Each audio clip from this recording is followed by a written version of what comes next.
everybody. It is awesome to see you here, joining us for Crits and Giggles tonight. We will be starting the adventure path from Paizo, Reign of Winter tonight. Let me just pull up my notes because I have too many things open on this computer right now. Just GMing in general. First off, I want to thank the DAT Network for letting us have a little spot on here and some time to hang out and play. And I want to thank all of the amazing people who are going to be playing with me tonight. So you probably recognize Evil Jim Jam from Dragons and Things Vantum currently. Well, sort of currently. Jim, want to say hi? Hi. There's Jim, y'all. I did it. Jim. We obviously also have the lovely Katie Wilson with us. Hi. And the loudest of louds, my husband, Ben Birch. It's so wonderful to be here and just to be with you all. You're not real. You are just too much. And we also have the amazing Megan Caves with us. Hello! We were going to have a fifth player tonight, Candace Berg, in case any of you know her. If you saw us do Rudolph on the road, on tour, you would have seen Candace as Mrs. Claus. But unfortunately, last night, Candace broke her foot. And so we decided it was probably best for her to rest tonight, and she will join us in our next session. So send her love if you see her in chat. She's pretty bummed about it, but hopefully the pain subsides soon and she'll get back to feeling okay. Also, before we get too far into things, I wanted to mention that we will be using Jim Jam's bonuses for donations. Obviously a little switched around for PF1 instead of PF2. And we will not be using Fate Surge, sorry. And the Bitbox Battle Boss, like Ben did with Rise of the Rent Lords, will give you an extra action in one round of combat. So think about that when you decide who that BBBB extra bonus goes to, yeah? And with that, let's just jump right in. Let's get into this story. There was a little girl who had a little curl right in the middle of her forehead. When she was good, she was very good indeed. But when she was bad, she was horrid. Once upon a time, there dwelled the sleepy village of Heldren. Like in most peasant communities in southern Taldor, the people of Heldren mostly keep to themselves.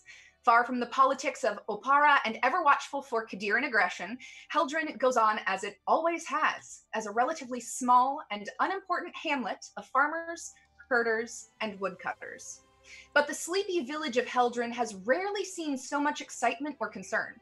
Hunters from the nearby border woods speak of unnaturally cold weather at the height of summer that descended on the forest just days ago. Heavy snow followed, and those who returned spoke of an uneasy presence in the woods, as well as new dangerous predators. No one knows what this even means, but the town's soothsayer claims dark times lie ahead. As if in proof of dire prophecy, a badly wounded mercenary arrived in town yesterday, claiming to be the bodyguard of a noblewoman. He told the village council that the noblewoman's escort came under attack by bandits and strange wintry creatures near the edge of Borderwood. He alone escaped, and the lady was dragged away into the forest. Now, the townsfolk cast fearful eyes toward the snowy forest, worried what else might emerge to threaten their peaceful village. But not everyone in town is as scared as the locals. If you could cut the tension and peel it back, you might find the one and only tavern in town, the Silver Stoat, and you would most definitely find a performer of sorts entertaining the patrons, coming to enjoy a numble pie or a three-devil ale. And what does this performer look like, Megan? This performer looks like a very pale person, and she has very silver white hair, very light blue, cold almost in color eyes. And she's fairly young, and she seems fairly lithe, kind of skinny, but uses that to her advantage. So that's who you would see. She has what feels like a very big energy. And if you don't mind sharing, what type of performing does she do? She is up on the stage right now. And she's doing what we would call in modern times sort of slam poetry. So she's got her drum and she's saying to like however many patrons are here, Hamlin's towns in Brunswick, by famous Hanover City. The river Weser, deep and wide, washes its walls on the southern side. And she continues kind of prancing around the stage while she says more of this, occasionally beating the drum, hopefully not too loudly in anybody's ears. Yeah, that's what she's currently doing. That is amazing, and I'm so excited to see more of her. With this outrageous performance happening, you might actually miss a man sitting in the corner. What does this man look like, Jim? Well, you probably would miss him because he is mostly unremarkable, except that his skin is bright blue. His bright blue and the top of his head is covered in a short, shaggy mane of snow white hair. And he is sitting and drinking and watching and probably smiling at anybody who passes by, but otherwise just making himself unnoticed and just watching. Just watching. And as the performer on the stage finishes her performance, there's a spattering of applause as not a lot of patrons are in the tavern right now. And it's not too long before the doors of the tavern swing wide open. And what do they see when those doors swing open, Ben? So everybody just kind of stops in their tracks because the doorway is full. I mean, there's not like a room for a moth to squeeze out. And you see a man, he's got long red curly hair, or I'm sorry, he's got a big red curly beard and like short red curly hair. He's wearing this long kind of leathery outfit, this long coat that looks like it's been sewn together. And he's huge, like 7 feet tall, 300 some odd pounds. And he ducks as he comes into the doorway and kind of squeezes through, and he's got this frown on his face. And then he looks up at the barkeep and he smiles and he says, "Come and know me better, man." And he just stomps his way over there and he's smiling and gregarious. And if you had to cast somebody to play this role, it would be the ghost of Christmas Present from the Muppets Christmas Carol movie. That is very specific. I love it. So you three are in a tavern in a very small town. What are you doing? I'm probably going about with my drum on the other side, just looking for, coin after my wonderful performance. Of course. You get 4 copper from the folks here. But there's not a lot of people, and it is a very small village. But, not bad for right now in this town. For sure. Chip is proselytizing. How do you say that word, Jamie? Proselytizing? Proselytizing. Is that it? I don't know. But Is that what you meant? Yes, probably. He's talking to everyone about Caden Kalian. Have you heard the good news of Caden Kalian? It's really a great religion to follow because you just have fun and enjoy the freedoms of life. Oh, just enjoy the freedoms of life. That's all there is to that religion. Yes, that's pretty much it. And Jim, what is your character doing? I would actually probably step up when I notice that the performer is collecting in the drum. I would go ahead and drop a gold piece in for her. I was very impressed by the performance. And then when I noticed that this guy's talking about Caden Kalian and the various freedoms and enjoyments one can have in such a religion, I'll go up to him and I'll say, "Well, then, I suppose part of your worship would be, say, having a drink, huh?" Well, yes, it would. Would you like to have an ale with me? I'd love to have an ale with you, though I'm more of a red wine sort myself, but Yes, of course. I'll get you a red wine as well. Yeah, a red wine and an ale for my new cheery friend here. And are drinks going around? Can I have some? Yeah, yes. Enjoy the freedoms of Caden Kalian. Yes, come on, come and know me better. And he kind of like puts his arms around you and like pulls you both closer to him. And I mean, this is like a big kind of gesture in. And so, yeah, but he'll spend a couple of gold buying drinks for his new friends. Like I said earlier, you guys are actually in the one and only tavern in town, the Silver Stoat. And this lovely woman brings over the wine and the ale. You actually find out that they are known for their Three Devil Ale here, that's made with Chelish hops. And she brings over this tray of drinks for you. She seems to be a very, very kind woman. It seems like she and her husband run this tavern, and that anyone is welcome. There will always be an extra seat at a table or an extra spot by the hearth. Their doors are always wide open, and they are welcoming to any and all. And she drops the drinks and goes back and helps her husband, attends to other patrons. And it's not long. You guys get your drinks.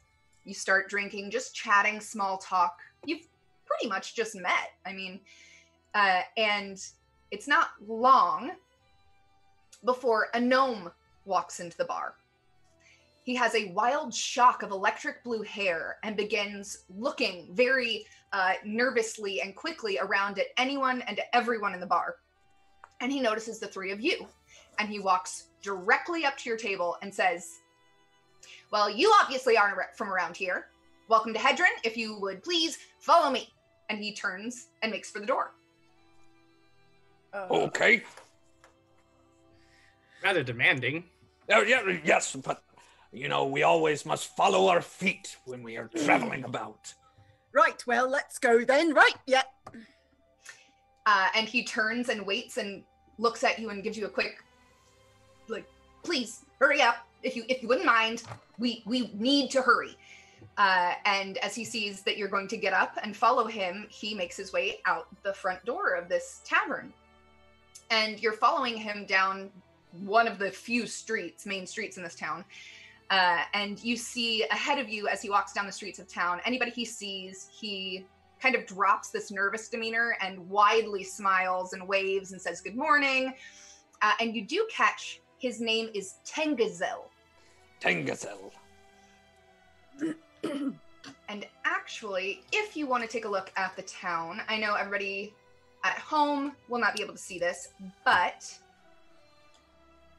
on Roll20, you will see a map of the town of Heldren. Ooh. And you are headed from, number 7 to number 4. So directly across the town square. And you actually notice in the middle of the town square, there is a gorgeous statue of a woman. And you just see at the bottom, the lady. But it's like many other towns that have a statue of someone that they know or love or mean a lot to the town. Doesn't seem too crazy. But he leads you across the town square into what seems to be the town hall. And he leads you into a hallway, and you find a young woman sitting nervously in the hallway. What does she look like, Katie? So you will see that she is young. She's about 20 years old, and she's got long, dirty blonde hair, and it's sort of got some little pieces of leaves and flowers in it, sort of like she just kind of ran through a giant field to get here as quickly as possible. She's wearing a loose fitting dress, but she's got herself a little belt and pouch. And of course, on her way there, she was picking some flowers. So she's kind of nervously holding some little flowers that she's kind of looking at when you guys enter. And as the gnome leads you into this hallway and sees Katie's character sitting there, he kind of shakes his head as he walks and goes, Okay, another druid. Come on, you come with us as well. And he gestures for Katie's character to follow as well. And he leads you into a large room. Sorry, I lost my place. He takes you into this large room, and there's a large table on one end, on a dais, and rows of chairs facing it. And there's a woman standing, pacing, actually, in between where the dais is and the chairs are. And he turns to you and gestures for you to enter the room in front of him. Well, is it a performance then, if we go inside? Oh, no performance. Just Miss Teppan wants to have a word with you. Oh, right. Oh, Miss Teppan.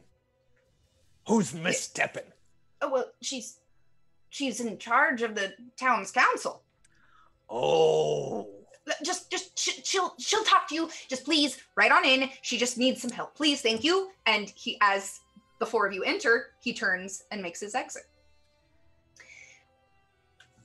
Thank you for joining us. My name is Ionia Teppan.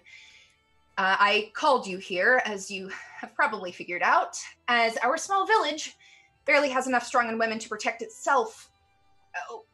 We had a rider arrive in town yesterday bearing ominous tidings. He was a mercenary escorting Lady Argentea Malacine from Zimar to Opara. He tells me that this caravan, as it skirted the border wood, the carriage came under attack by bandits and strange wintry creatures.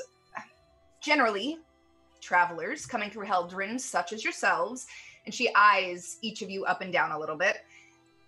Generally, folks like you are adventurers who look like they could handle a fight, and I'm sure if this noble woman is found alive, I'm sure she could offer a reward.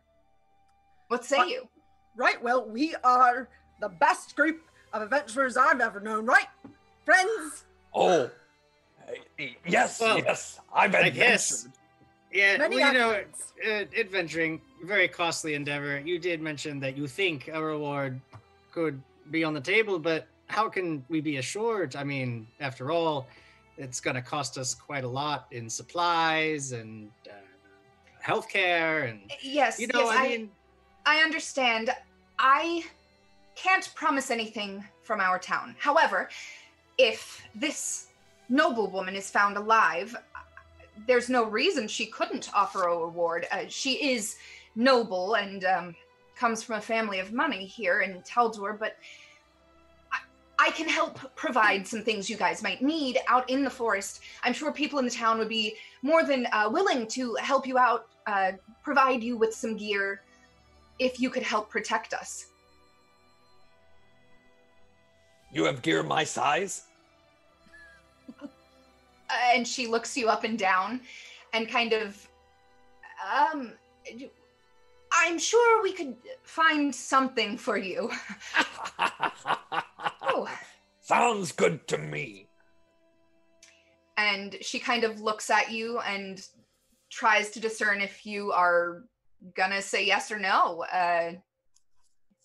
What do you do? Well, you did mention that supplies might be on the table. I'm going to need 5 cat's eye gems, polished, mind you, if I'm going to use them as reagents for my spells. Oh, I don't think we have any cat's eye gems, but I will have some folks take a look and see what we can find. I'm sorry, we don't keep a lot of things around in this village. There are merchants coming through every week, but we don't generally have gems. Nevertheless, would you be able to help us?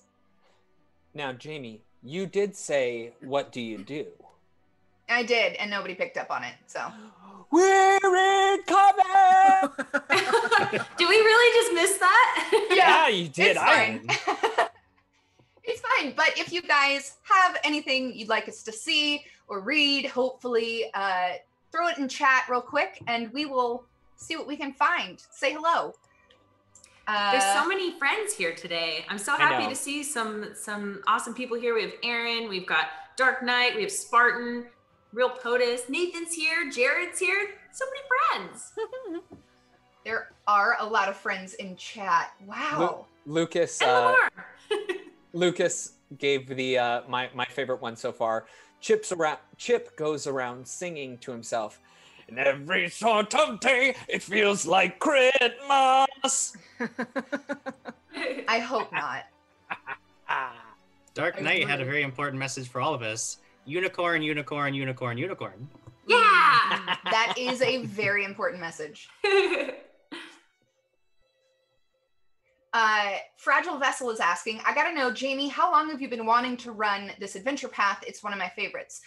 Well, I actually bought the Reign of Winter dice at Gen Con 2 years ago in hopes of possibly in the future running this AP, and I'm finally getting to. So it's been a while. I've been holding on to these. They have not been used. Tonight is their first time. So if that answers your question. Black Iced Pea is asking which adventure path. Reign of Winter by Paizo. I'm in for life is calling me out because he saw Rudolph and he said Yukon Cornelius as a cleric. Yeah. We have a whole bunch of follows that we some of them were from before that we hadn't called out. Some of them are from today. But some of our older ones, we'll go back and acknowledge A. Billy 56, Cookie MB, Serenity Todd, Aaron AW, Star G Meister, and King Grayskull the 75th. All follows in the last couple of days as we've been streaming more often. And then I believe we have one from today. It's Thomas Tolson hanging out with us. So welcome to the channel, everybody. You're coming in. If you're coming in today, it's a brand new adventure. So you're getting in on the ground floor of this. This is session 1. We had some cheers from Sarah BC1, who, well, yep, she cheered and she's hosting. Katie, you are hosting us. Thank you. Hosting. Nandrasek is also hosting. And cheers from Cadence, Nandrasek, Dark Knight, and Spartan Undead. Hey. We had a gifted sub from the Real POTUS 98 to Candy B That's Me. And Candy B That's Me is actually Candace, who's at home, probably in pain, watching. Oh, poor thing. But she's here. She's here in chat. Send her some love. Cadence has provided a sync to GM Jamie to be specifically used on Ben. I'll take it. Thank you, Cadence. I appreciate it. So the leader of the town council basically says, there is a missing noblewoman somewhere in the woods. We can help provide you gear. Would you help us out? Yes, I will. Right. We always work together, the 4 of us. What? Oh. Yeah, I just met these people. Right. Well, I can confidently say that after today, every adventure I've ever gone on has been with these 4 stout companions. Quite true. Oh, very interesting. And she turns to look at you, Katie. And she says, I know generally when one of your kind shows up, we say, no, thank you. Everything's fine and dandy here. But today we actually would need help from the druids. Do you mind sticking around? Me? Wait, you want me to go on the adventure? Well, yes, I just said we could use the druid's help now, if that's all right. Yes. Oh, all right. Well, if you 4 don't mind, I will show you over to the Apothecary, where the one survivor of the attack is resting and healing. And you can ask him a few questions, but we do need to let him rest as much as possible in order to heal. And then you're free to take a few moments around town, ask people what they might know, and get the gear that you need. If you have any problems, feel free to come find me again here. And with that, she escorts you out of Town Hall and takes you over to, on the map, it's number 5, Willow Bark Apothecary. Ooh. She takes you inside this building, and the front of it looks like an apothecary shop, but she takes you behind the counter to a back room where there's actually a few cots laying, and it looks like this apothecary actually does take care of people back here if they're injured or need healing sometimes. And you see a man. At first glance, you notice a lot of his body is wrapped in bandages, but his nose, fingers, and toes have actually taken on a black hue from something, and he is still heavily wounded. I'm going to drop a picture of him in chat for you guys so you can see what he looks like. I don't know if that worked. There we go. All right. If anybody wants to roll a quick health check, I'll you might be able to roll a figure health out check. what the black on his nose and fingers is. That would be a 14. 14. It's, especially for you, it's fairly easy to figure out this is frostbite. This man has very severe frostbite on all of his appendages, his nose. Hey, this is frostbite. That's weird. Because, it's summer out there. Wow. And this man slightly rouses. He's resting, but he rouses and takes notice of you. When he does that, can I run over without really touching anything and just go, "Oh my darling, we heard what happened and we want to help. You just tell us everything that you can so that we can help take care of you." Interesting. Does anybody have knowledge local?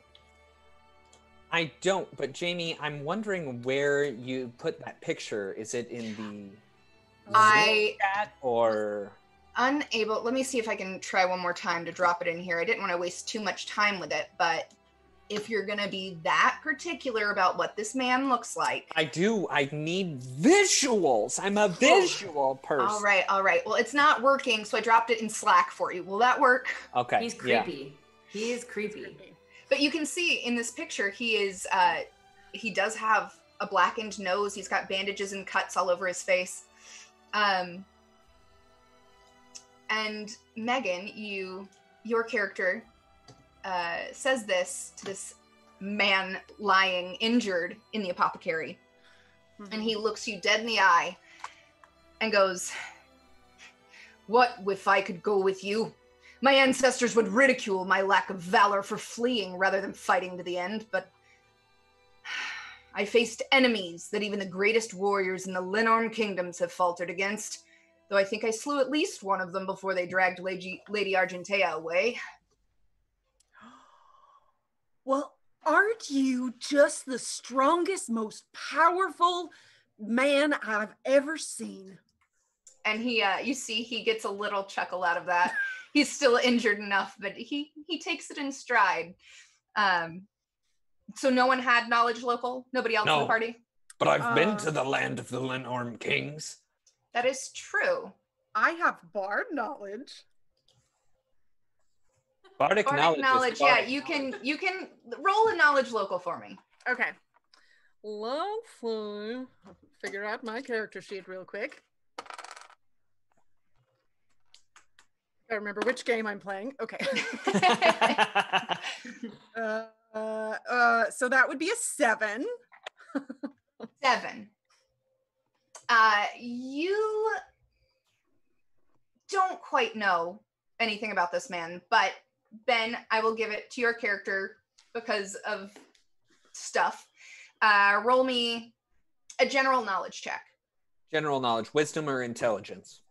Wisdom, please. Every day feels like Christmas. So that would be a 23. 23. You know, especially because he mentioned the land of the Lenorm kings, this man is actually Ulfin. And in Galarian, which is the earth in Paizo's lore, Ulfin is basically our Viking, in a way. Nordic Viking. And you can see he's got the braids and he's big and muscly. You would think that he is possibly a mercenary if he's this far south. Did he give us his name yet? No, not yet. You're an orphan, my friend. Now, quick, tell me what's your name? Oh, my name's Yuln Ornstag. Yuln Ornstag. Tell me, how'd you know I was Ulfin? Oh, I've been all over. In fact, I've traveled many places, but I've been to the land of the Lenorm Kings. It's cold up there. Yeah, it is, which is probably the scariest of what happened to me out there with the Lady Argentea. I've experienced cold my entire life, but nothing like this. Oh, yeah, well, I mean, if it's getting cold around here, winter must be coming. He looks at you like you are just plain stupid. It's the middle of summer. There's no reason for snow to be in the border wood. Sure. Yeah, sure. And you can see that Chip kind of gets this just kind of confused look on his face. Oh, so what you're saying is it shouldn't be winter.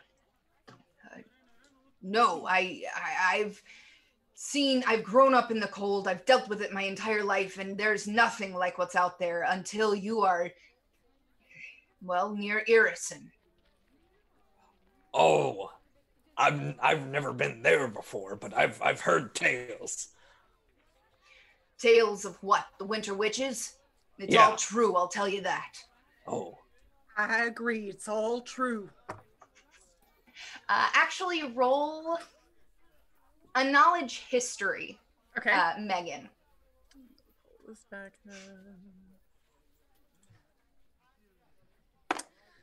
History. I got an 11. An 11. It's fairly common knowledge that the Winter Witches in Irison many years ago tried to actually encroach on the land of Lenorm Kings and the other countries around them, and they are not known for being kind, merciful leaders. So this man probably holds a pretty good grudge against the Winter Witches. Okay. They're bad news. They are. I never thought I'd have to fight anything like that again. But hopefully you'll be able to take whatever's out there down. It's my goal in life. My sister was taken by one of those witches. And to this day, it still makes me angry just thinking about it. Well, I'm sorry for your loss. I've known many families to experience loss at the hand of the witches.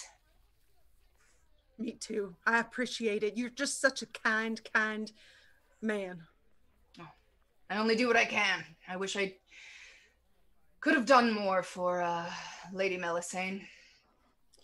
Well, hopefully we can help. Yes, and you can do more. Tell us exactly what you saw. Well, we were attacked on the road outside of Borderwood. We thought they were just bandits at first, outlaws who hide like wolves in the forest, but they were no match for us.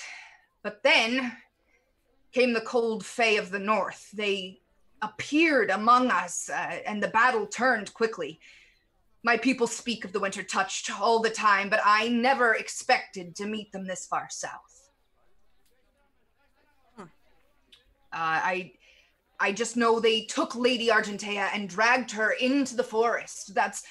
I followed as far as I could, but more Winter Touched were there, and they were too hard to fend off in the snow on my own. I barely escaped and rode to seek help. That you did. I mean, if you hadn't escaped and come here, we wouldn't have any of this information.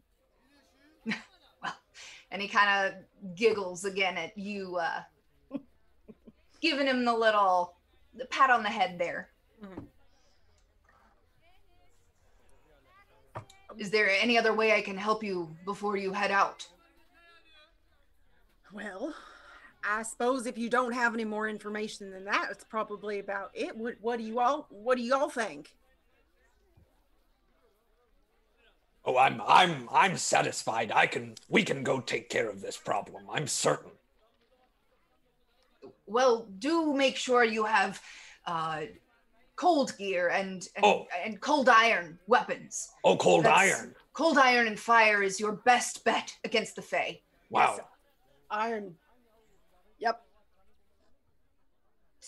Do you have cold iron? Me? Oh, well, it's in my other bag. I don't typically like to have it all that near me. It doesn't do much for my complexion. Yeah, I don't have cold iron. So does anyone around here sell cold iron weapons? Well, I wouldn't know. I am not from around here. Do you have cold iron weapons? You, Mr. Olfen, you Yuln Ornstag? He tries to like sit himself up to look bigger for a moment. And he kind of sits up and says, well, of course I didn't have cold iron weapons. If I did, I would have defeated them all. Oh. Of course. We all knew that. How about you two, you quiet ones? Do you have cold iron weapons? Just hold up my hands. I don't have any weapons, sir. You My look over. mind is my weapon. My character has just been standing there holding her flowers, kind of close to where your character is, Ben, and all I've been doing is staring at Jim and not listening to what's happening. Okay. Seems like we're really prepared. Well, we always are. This is going well. And with that, Miss Teppin, the town council leader, will kind of touch your shoulder, Ben, and motion for you to leave. We should probably let him rest now. Right. Like I said, as she leads you out, like I said, if you need any gear, please let the merchants in town know that I sent you. Hopefully they will provide you with some things, and whatever I can do, please let me know. Sure. Do any of your people sell cold iron weapons? Well, you might check at Isker's Smithy and maybe the general store, but I don't know what either of them have in stock. But check with both of them, please. Right. And you might find some more information around town from the folks that go in and out of the forest more often than those like me. Right. Makes sense. And with that, she will excuse herself back to the town hall. And for the first time, you guys are actually left alone as a group. Well, that was interesting, right? What do you guys think? So what do you say? We'll go outside of town, walk around for a couple of hours, come back, say we couldn't find anything. We're the heroes. Sounds good to me, right? We can go back and get a couple more drinks, and I'll bid you a good day in the morning. Well, I got places to be. I like most of all of that, except for the part where we don't actually do anything, because that feels like a lie. Oh, yeah. I mean, they're not even really going to pay us. I mean, if we find this lady alive and she's been taken by the Fae, so I don't think that's very likely. I mean, who knows? Then maybe out of the kindness of her heart, she'll pay us some money. I don't know if you've ever dealt with nobles before, but they don't usually do things out of the kindness of their heart. But Skeslin, that's Jim. That's how you pronounce the name, right? Skeslin. Skeslin, yes. All right. Well, Skeslin. Now, Caden Kalian would say to you, but somebody's freedom is at stake right now. And our lives are at stake. Come on now. You're not seriously thinking we're going to go face these things, right? Did you see that guy in there? He was torn to pieces. Yeah. I've got a cold weather outfit. Oh, I love the cold. Well, you put on your coat and you march right out there and do what you got to do. Okay. I go to Ben and I go, psst. Yeah. Psst. Yeah. Yes. Are you guys really adventurous? Yes, we are, aren't we? Well, I can't really speak for the other two. I just met them. We're I'll tell you great that. Friends. Why does he have blue skin? Oh, he's like a. Can I roll a knowledge? I mean, I don't know that I would know. Is it that rare? I don't know. I mean, I imagine it's fairly rare. He is the only person with blue skin in this town. I'll tell you that. It is fairly rare. Roll. I don't have any of the knowledge checks that you want. I know. That's exactly what I was just Don't thinking. have any knowledge. Roll a general wisdom check. Okay. I take that back. You can roll intelligence. 3. You have no idea. Yeah, I don't know why. He's pretty blue, isn't he? Have But you seen anything like it? I know. Clearly, he loves the cold and just decided to be blue. That's so exciting. By And the of way- course, Skeslin is right there just listening to all of this. By the way, my name's Chip Walden. What's yours, little lady? Oh, hi, I'm Soraya. I'm basically from the forest, and I've never been to this town before, and wait, can I start over? Yes, anytime Do you you want. have You can to? even change your accent. I'm going to start over. Okay. Sorry. Hi, I'm Soraya, and I'm a druid. I live in the forest, and this is my first time in this town, and I've never seen anyone with blue skin before, but I've read about them. This is all very exciting. Just out of curiosity, what have you read about people with blue skin? I'd love to know. Knowledge nature check. You can roll an intelligence check for me, because I doubt you have the knowledge needed for this. Well, I'm just not. I'm just gonna just. No. Go I've ahead. read many books about adventurers and creatures, and I've never seen any for myself before. Well, they come in all shapes and sizes, so they say. Says the 7-foot man. On the cue of him saying all shapes and sizes, can I just turn into my fox form? Absolutely. Shapes! All shapes and sizes, right? And yeah, you see this woman in front of you immediately transform into a fox. What just happened? Miyuki, at your service. Miyuki, Wow. are you, Kitsune. Oh, a kitsune. Yes. Wow. So much fun to be one of these. I think today I'm from this town. Did you all know that? I'm from right here. Really? Yes. Wow. This spot right here. Like right where we're standing on. Yes. That's incredible. There's not a building around us. This is just I the know. middle of the road. Oh, that's a good point. I should be from somewhere else then. So I should clarify this because I've created an insane character. She does not seem like she's trying to deceive you guys at all. She seems completely forthright. She is just kind of the type of person that lives in the immediate moment, and for her, everything is happening right now. She has no idea where she's from. So that's with all of her different changes, sounds, personalities. You don't necessarily get that she's trying to deceive you. She just seems eccentric. Well, Miyuki, that was very fun. I enjoyed that quite a bit.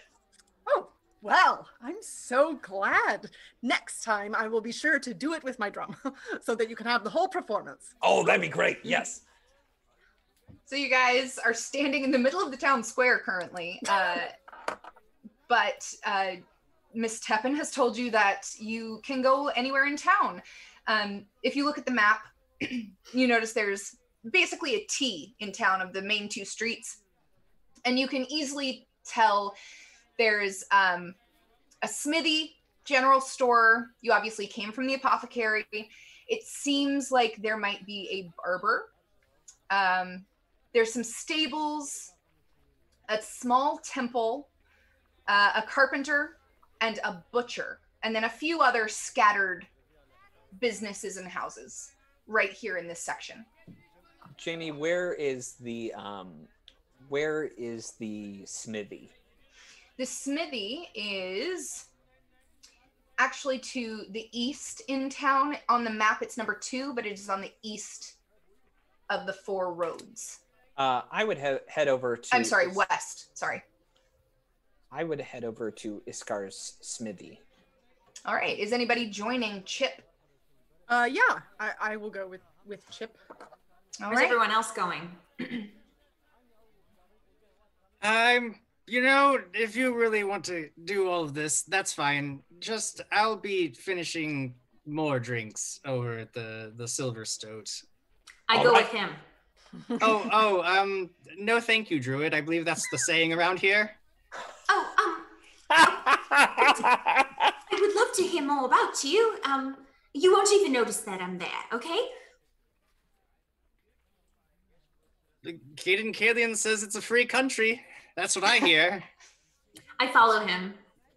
All right. So we have 2 of you going to the smithy and 2 of you going back to the Silver Stoat.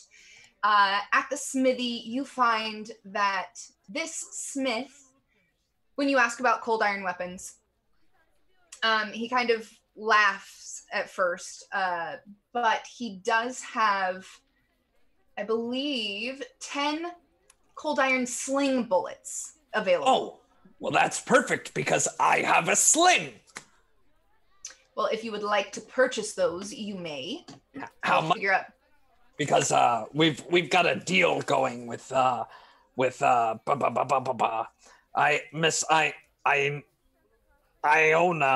Teppan. Oh, and he freely gives you these bullets when you mention her name. That's great. Can we melt them down and kind of put them over this spiked gauntlet that I'm wearing?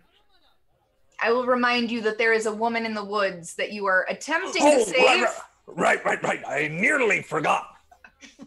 So I think the days that would be necessary for him to gather all the materials and, stop his other projects and remelt the cold iron down might be a little too long for you to go find this woman. Well, but keep it in mind for the future. And, yep, he will. He nods at you, yes.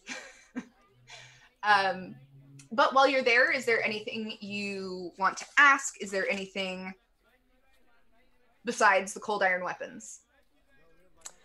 I believe that's all. Yeah. Yeah. All right. What do we see when we walk into the tavern?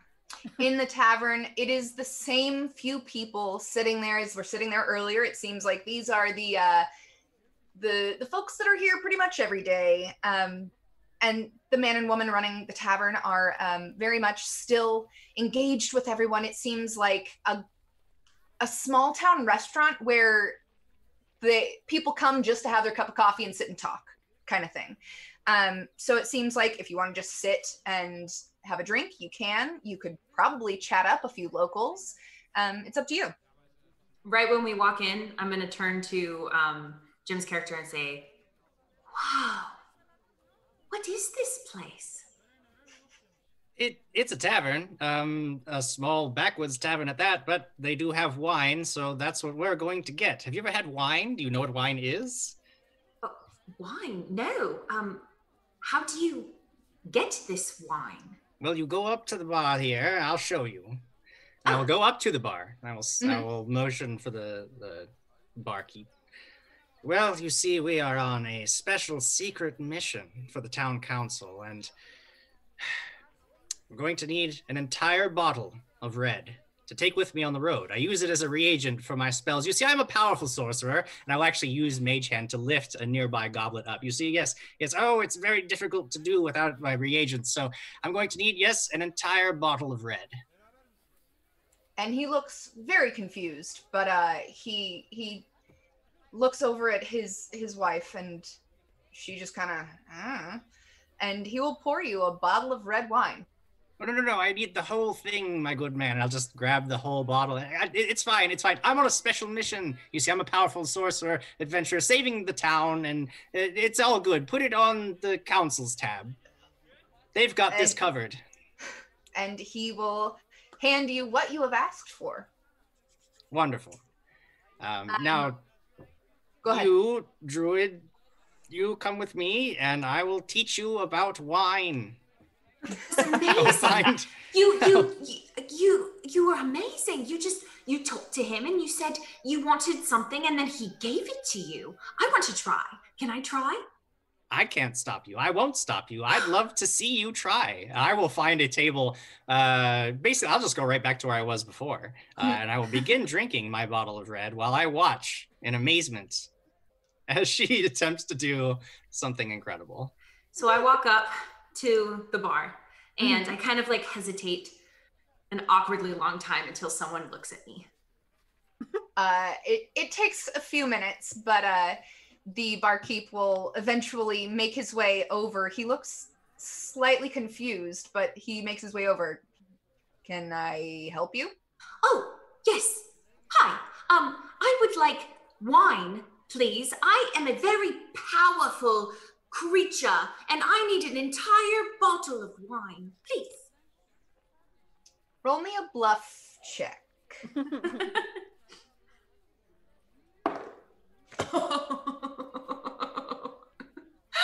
I rolled a 1. What is that total? That would be a 5. Well, you are very lucky because I also rolled a 1. Wow. Oh. And it totals a 3. So this man kind of, there are too many sources around here today, and he will pour you a smaller bottle to go and hands it off to you. Thank you. Just add this to the tab. Yes. And then I right. walk back to where Jim is sitting and I put it down in front of him and I say, look, I did it. Going to be honest with you, I didn't believe in you. I didn't think you could pull it off, but here you are with your own wine. I'm very proud of you. Thank you. While you two are in the tavern, roll a quick perception check for me.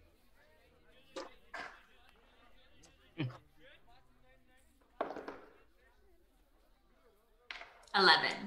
11. Ooh. Well, Soraya, you happen to, in your time in the tavern, overhear some locals talking about Old Man Dansby, claiming that someone keeps stealing from his fields.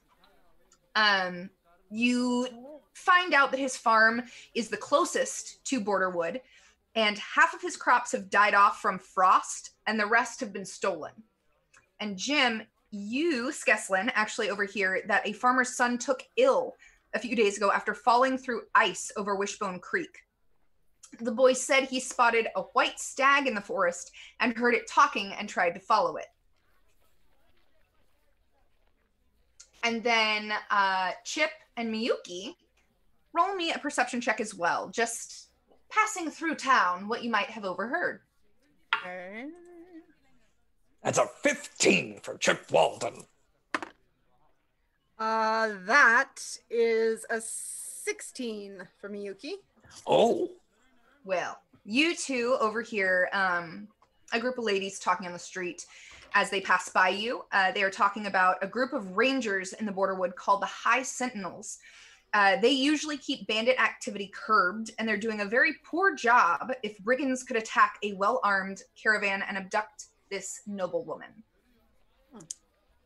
But you make your way. Do you go anywhere else in town, or do you just join the other two at the tavern? I think we just join the other two. I feel prepared to go. Mm-hmm. And everyone else just stares at you. So I've put the wine down in front of what? I'm sorry. What? How do you pronounce your name again?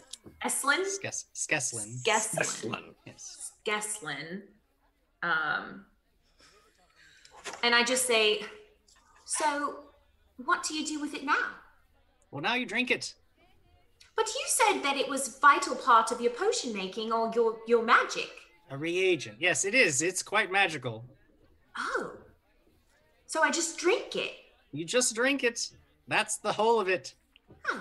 So she takes a sip and like just as it's like kind of hitting her mouth, she almost like kind of the taste of it is very overwhelming, but she really wants to impress him and just kind of forces down the drink. Wow, I'm already feeling more magical. Yep. Excellent. It looks like the big one and the fox have returned. How good. Did you find cold iron weapons? Are you ready to be heroes? Yes. You guys, I found magic juice. You should try it. It's called wine. Oh, I'm sorry. I carry my own magic juice. And he pats the small wooden ale jug on his side. Right. Oh, but I do have these tiny little balls, and I'm gonna whip them at things. Right. Well, if the juice is magic, what does it do for you? It's a reagent.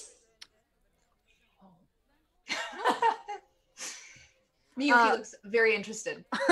I try to like gulp down another sip while trying not to frown or make a sour face, but I try to smile. At some point, Miyuki changed back into her human form, just because that's usually better about town. Usually. But I think Chip. before, oh, go ahead. Oh, No, you before go. going into the tavern, she just changed the way she looked a little bit, so no one would recognize her as the performer who was there before. She doesn't want the press. Ugh, yes. Too many fans. Obviously.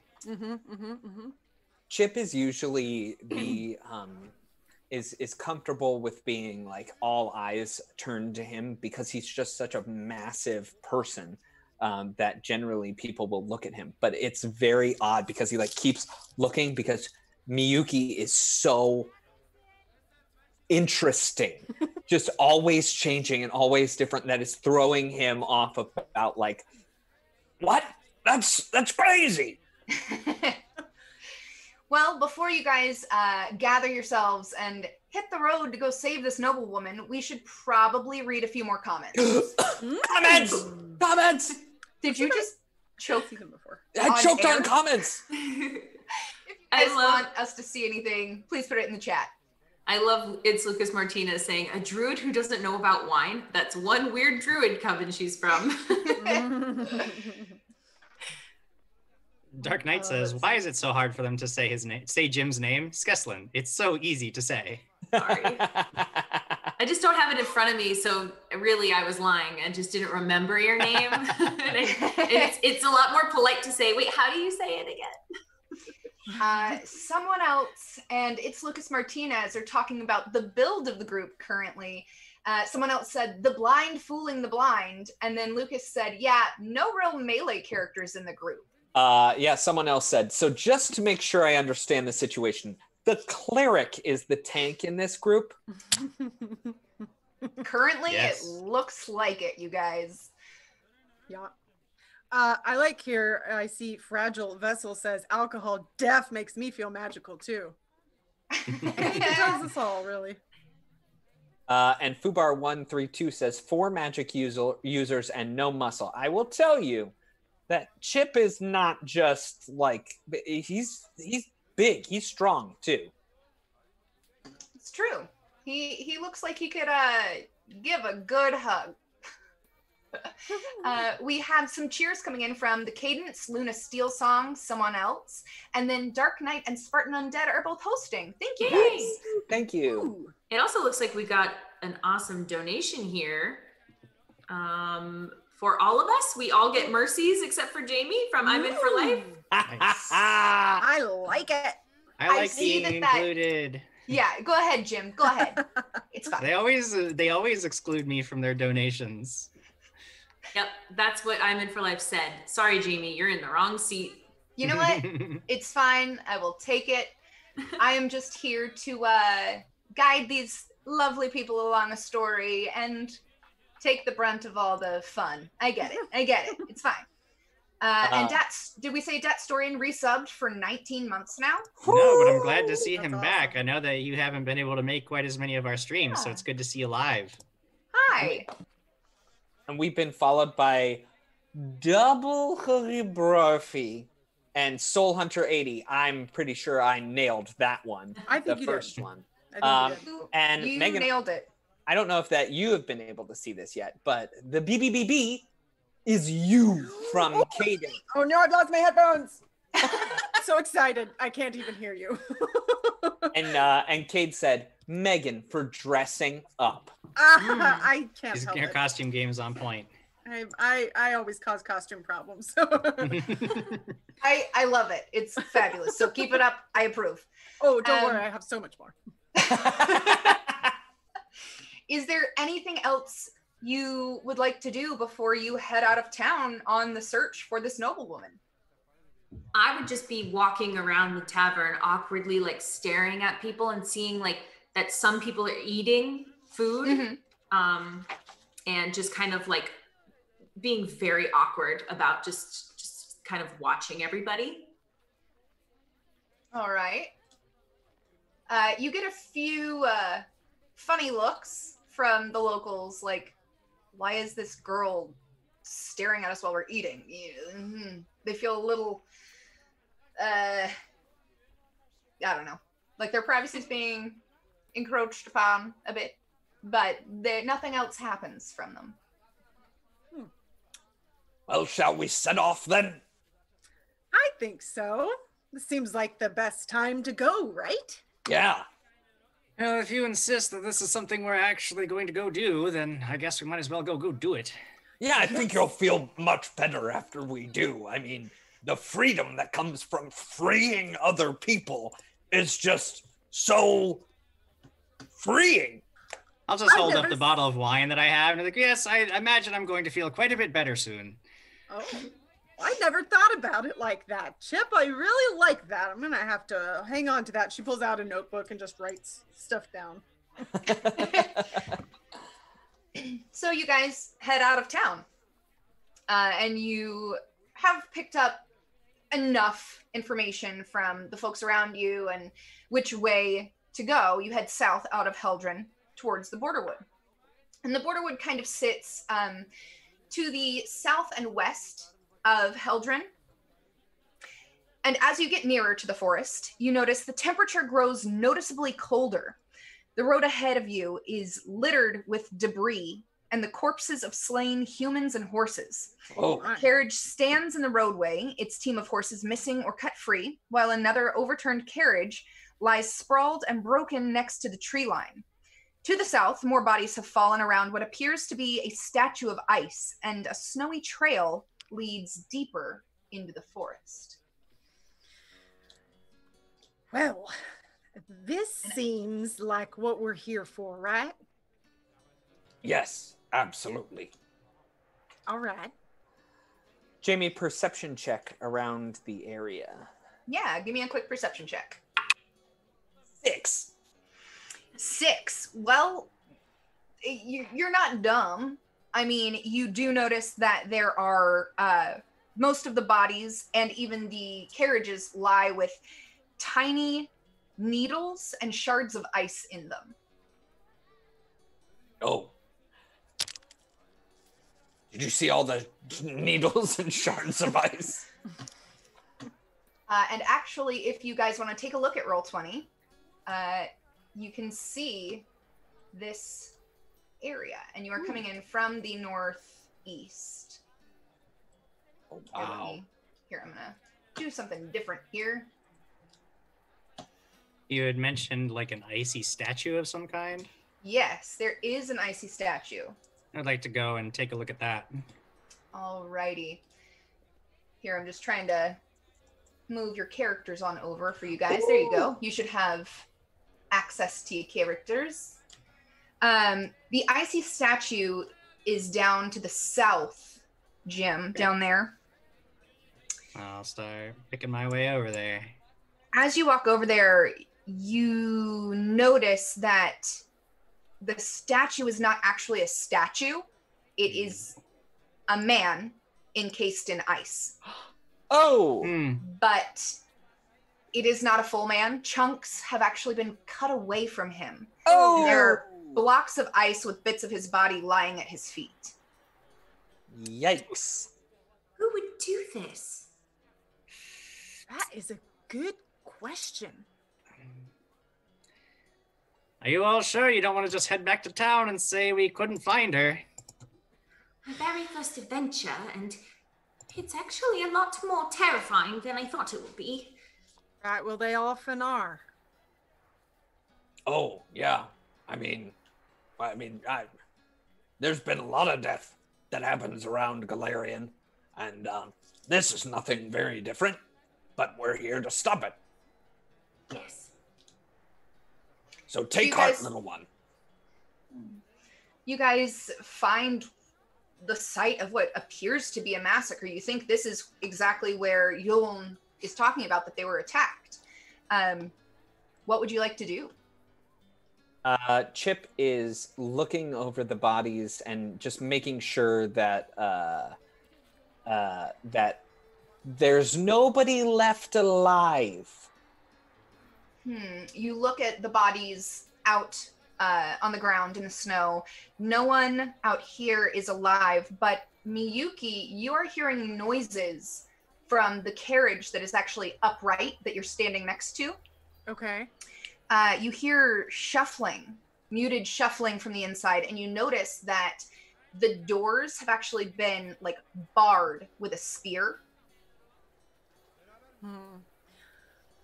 Okay, what I'll probably do then, could I detect magic? Is that what it's called? Detect magic on that carriage? Absolutely. You don't detect any magic coming from that general area. Okay. So what I'll do is kind of call out to everyone and just say, I think there's something fishy happening with this carriage. I'm gonna check it out, but keep your eyes open. And I'll go closer and see if I can see what's happening in there. Yeah, it is kind of hard to see in the carriage. You would think that's because this carriage is built to, if under attack, you'd be able to shut all the windows and hide within it. So you can't really see anything. You hear this shuffling coming from inside.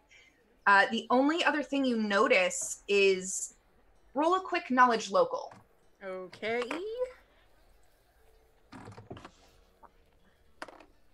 Uh, 17. 17. You would assume the markings that are on the carriage and on the dead bodies on the ground is actually the markings of Talden, nobility. So you would assume that this is maybe one of the carriages that the Lady Argentea would have been riding in. Okay. I think maybe we should try to open up this carriage. Hello, is anyone in there who needs help?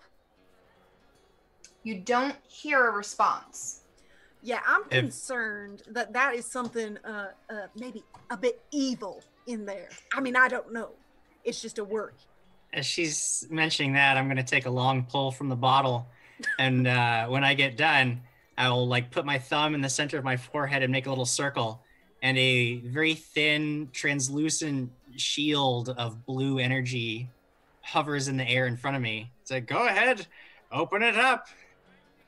And you see that cool. Chip pulls out of his bag this gauntlet with spikes on its fist, but he puts it on his left hand and he goes, I'm ready. All right. Just move closer. Right.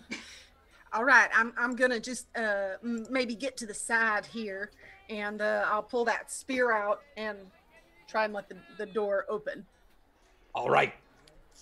All right. And I do. You do? Thing. Yes. You do that thing. And as you do, you need to roll initiative. Yes! Okay. Ooh, okay, there we go. All right. What is... Oh, Ben looks very happy. I am not happy about Ben being happy. Whenever you find love, it feels like Christmas. Oh my gosh, again? Yep. Y'all get ready for it. I have heard him talk like this all day. It's gonna be a lot. I'm warning you. That's funny. Isn't Ben always a lot? Come on, we're used to this. Absolutely. All right, let's get some initiatives. What's happening here? 21. Wow. 21 for Chip. 19 for Skeslin. Skeslin, 19. Miyuki got an 11. 11 for Miyuki. What about you, Soraya? Dirty 20. Dirty 20. Ooh. Well, these things are not super fast. But what you see coming out at you... Sorry, this Sirenscape, I don't know how you do this, Ben. There's so much happening. Great. It's great. It is great. I am an overwhelmed GM. Mm-hmm. Generally, I will be overwhelmed. You guys see 2 zombies. Oh! Zombies? But you get to jump on them. Chip, what do?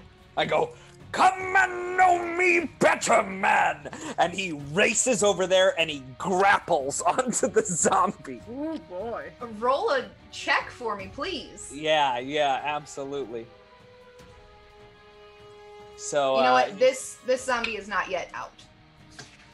that would be a 15 to grapple. 15 to grapple. That'll do it. You Yeah. grapple this zombie. I've got him! It is Soraya's turn. I think she kind of hesitates there for a second. She knows that this is her moment to do something to help. But she can't really think of what to do, so she kind of just like goes like this, and she casts a firebolt. Firebolt. All right. Yes. Does that require a reflex save of sorts, or is it a There's melee no touch? save. It is No a ranged. save. Yeah, there is a ranged. It is a ranged touch. Ooh. All right, and it is a 14. 14 will do it. Yeah. Which of the zombies are you targeting? 5, 10, 15. Could you just point out how? So there's one sorry. here, and then there's one that's still kind of in the cab of the carriage. Chip has the one that's outside grappled, and then the one inside the carriage. Would the one inside have concealment? Yes. Then the other one. Okay, you aim a firebolt at the zombie that Chip is currently hugging. Yep. Yeah. And you hit. That is, hold on, 1d6. Here we go. 6! 6 points of damage. Wow. All right, it is now. Sorry, do I hit Chip? Chip. I don't know why you I don't would. need you. No, I don't need you to hit him. I'm just asking because I want to say like, oh, I'm so sorry. I'm gonna say this time you don't hit him. Your aim was good enough. Okay. But you know he has a few little like smoldering bits of beer. Whoa! Sorry. That's all right. It is now Skeslin's turn. Alrighty. So I've measured out the movement, and with 30 feet, I can get to here, Jamie. So on the you're map. moving out to the east. Yeah. I moved there on the east side. Now from here, it looks like it would be behind the wagon. Can I see into it clearly, or is it still an issue? The zombie in the wagon you cannot see, but you can see the one that Chip is grappling. So the door is on the side of the wagon, right? Yes. It's not on the back of it. Okay, that's fine. Then I will just fire I will point my finger out at this zombie that has been grappled, and I will unleash a blinding white ray of positive energy using Disrupt Undead, which is just a ray attack. So against touch AC, that is going to be 15. That'll do it. All right, so it's just 1d6 positive energy damage, and that is 5 points of 5. positive energy damage. Who said that a party without melee fighters couldn't do anything? Not The me. chat who didn't believe in us. Who was it? Miyuki, it is your turn. What do you do? Okay, so what I want to do at this, after what Skeslin did, does it seem like they're, what can I perceive about them at this point as far as, I don't know what I'm trying to ask. Roll. Does everybody need help is what I'm asking? It feel great. doesn't appear that anybody really needs help currently. Chip has one of them grappled. The other one has not appeared yet. But do you have knowledge religion? She has knowledge everything. I do have knowledge everything technically, yes. Roll me a knowledge religion real quick. Okay. That's an 18. 18. You would know that these bad boys are definitely undead. Mm-hmm. And you have a feeling that they have a damage reduction of sorts.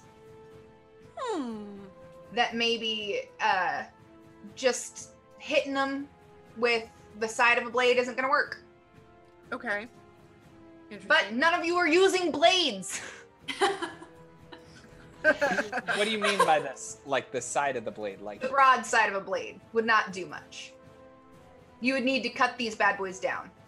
Gotcha. Okay. Here's what I wanted. There's 2 of them right now, right? Yes, one is still currently in the carriage, and the other one is grappled by Chip. Okay, can I jump up on the carriage? And then I want... Let me find a little inspire courage. Absolutely. Yeah, so I will jump up there with my drum and I will say, "Oh, what a crash! Oh, what a smash! How can I ever be so rash?" Amazing. Before you do that, though, I'm roll me a inspired. quick acrobatics check. Okay. Oh my gosh. That or don't- she falls on her face. It's a possibility. You could do this from prone in the snow. She definitely would too. That is a 21. You make it up on the carriage with not a care in the world. And you begin inspiring courage. Great. It is currently the zombie's turn. So this zombie that's inside the carriage, he is gonna take a little jaunt over here to meet up with a fella named Skeslin. And Skeslin, he's going to attempt to slam you. Like you do. Well, like you do. Don't know if it's gonna hit though. Let's see. 17? Well, that'll do it. That'll do it. Yes. My first hit. Skeslin, you're gonna take 7 points of damage. Oh! That's too many. I'm dying. Oh! I'm dying. Wow. Well, you guys, I think that's the end of our game. I put a player under on the first move I made. Oh! I'm kidding. Yeah, so everybody else, you see Skeslin go down. Jamie is ruthless. And you know what? This other zombie, Chip, that you have in your grasp, he's going to try to break out. Oh, he is. Okay. Yep. Yeah. Ooh, it might do it. It's an 18 on the die. Yes. I mean, even though I'm a pretty good grappler, that does get that. So he breaks free of me.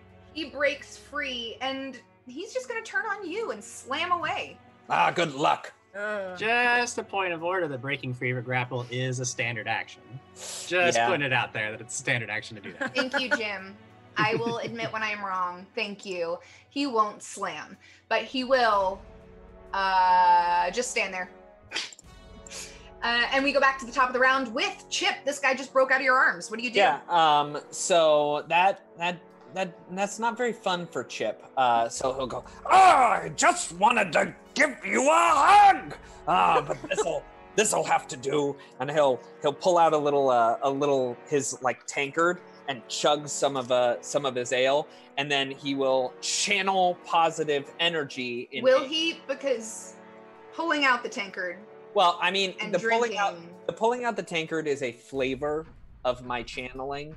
All right, it's not necessarily like a necessary thing. It's just what I'm playing it as. But he does have to roll a concentration to channel. So You close. Do. 15 on the die, plus my concentration. Channeling doesn't require concentration. It's not a spell-like ability. Are you attempting to? Oh, it's a supernatural ability. Yeah, it's Yeah. a supernatural. You don't have to do But that. I'm going to channel to hurt them. Okay. Yeah. So. And you should be able to hit both of them, correct? Oh. Yeah, 30 I hit first. both of them. It's minimum damage, and I do 1 point of damage. 1 point. Well, the zombie in front of you slumps to the ground. Ha! Got him. But the one over by Skeslin does not look too bad off. It is... Would you like to do anything else? I'll move over to that guy. All right. And then Soraya, it is your turn. You see Skeslin, the guy you've been following around town all day, fall. What do you do? So I'm kind of looking for somewhere to hide or something to just kind of get some cover behind, but I'm literally in between the two worst possible things that could ever happen to Soraya. She's in between a dead horse and a fallen tree. Oh. No. So it's like everything around her is just terrible right now. So, but she kind of looks over and is able to kind of focus for a second at Skeslin, and she kind of just closes her eyes real quick, and out darts just like this tiny little, like, yellowish, but more of like an, if icicles had like an ice light. I don't know. Okay, that's not describing it very well. That's exactly how she would describe it. And it just shoots from her hand, and she is going to cast Stabilize on Skeslin. Nice.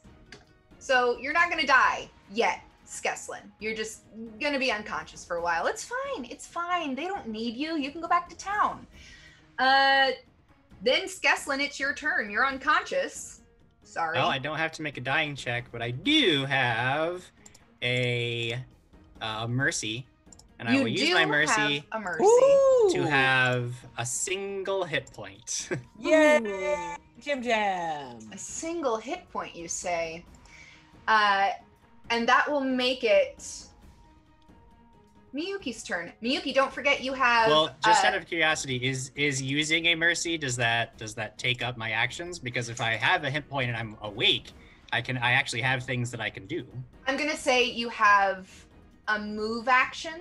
So if you'd like to stand, you can, but using mercy, I'm going to consider like, it would be the same as taking a potion to me, personally. Okay. Well, then what I will do is I'll lay right where I am, and I'll take a free action to dismiss or to burst the icy shield around me in a wave of cold that blasts over. Unfortunately, it's going to hit Chip, but it's also going to hit this zombie. So I'm going to need a reflex save. Great, I'm real good. Reflex save from a zombie. Got to tell you, it Single was zombie. lingering on that natty 20, but Ooh. it is going to be a 15. 15 is a failure. So, Well, the zombie was a 4, so... So both the zombie and Chip are going to take 3 points of cold damage as the shield bursts in a wave. Wow. I don't like that. Chip will just look at Skeslin and go, That's cool! We could have just gone home. And that will now make it Miyuki's turn. Miyuki, don't forget, you do have a BBBB extra action for a round in combat whenever you would like to use it. Okay. Well, in this instance, because it looks like things are going fairly well, I'm not going to maintain the bardic performance. But what I want to do is pull out my sword. This is a sword, pretend it's a sword. And what I really want to do is jump off of the carriage and just kind of try to go straight down on top of one of the zombies' heads. Okay, there's only... I know. She's so prepared. There's only one zombie still standing. Okay. And so you roll me an acrobatics check first. Okay. Yeah. No, die, come back. Oh boy. Oh boy. That was real good. That's a 5. That's a 5. You catch your foot on the edge as you are attempting to jump down, and you do not land where you want to. You land a little further away than you thought you were going to. Oh. You make an amazing attack into the snow. Oh, great. And after I do that, I turn to the zombie and go, that's what I'm going to do to you next time. So the zombie looks right back at you and goes to slam you. Yeah, that makes sense. This makes sense. Ooh, 16 on the die. Plus 4 makes that a dirty 20. Ouch. Yeah, I have a 17, so... Let's see. Ooh, okay, minimum damage. It's only going to be 5 points. Oh, okay. Okay, I'm still up. Still up, huh? Yeah. Good to know. Ooh, That brings us back to the top of the round for Chip. Chip, what do you do? Well, I was trying to show your friend how to know me better. And I will attempt to grapple this zombie. That will be 16. 16. You grapple the zombie again. Oh, well, this is the first time for this one. Yeah, you just squeeze him up in a big bear hug. I got him.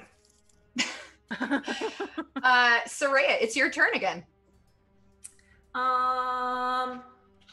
She's going to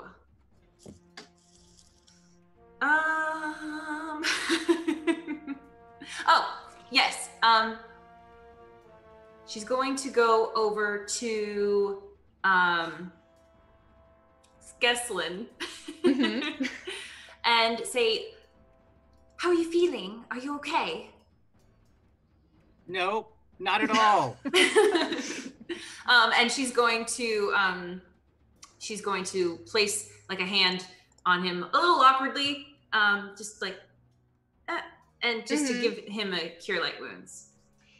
Quick question. Where are you going to be beside him? Oh, yeah, I guess I'd have to go up to him. So I'm going into the fray. Now, as I understand it, Jim, that is casting a spell within range of a combatant, correct? Yes. But he's Under normal grappled. circumstances, but is unfortunately that big grappled. boy has him grabbed. Why did I ever let you be a grappler? I don't like it. I already don't like it. All I right. did this to myself, didn't I? No, you're fine, actually Katie. okay You right can't now. take attack of Go opportunity because he's ahead- grappled. Go ahead and roll some healing for Skeslin. Yeah. Okay. 1d8. Hang on, let me find my d8. Okay. 5. Five That is a lot of hit. That is all of my hit points back to me. that's awesome. All right. Skeslin, it is your turn. I'm going to stand up.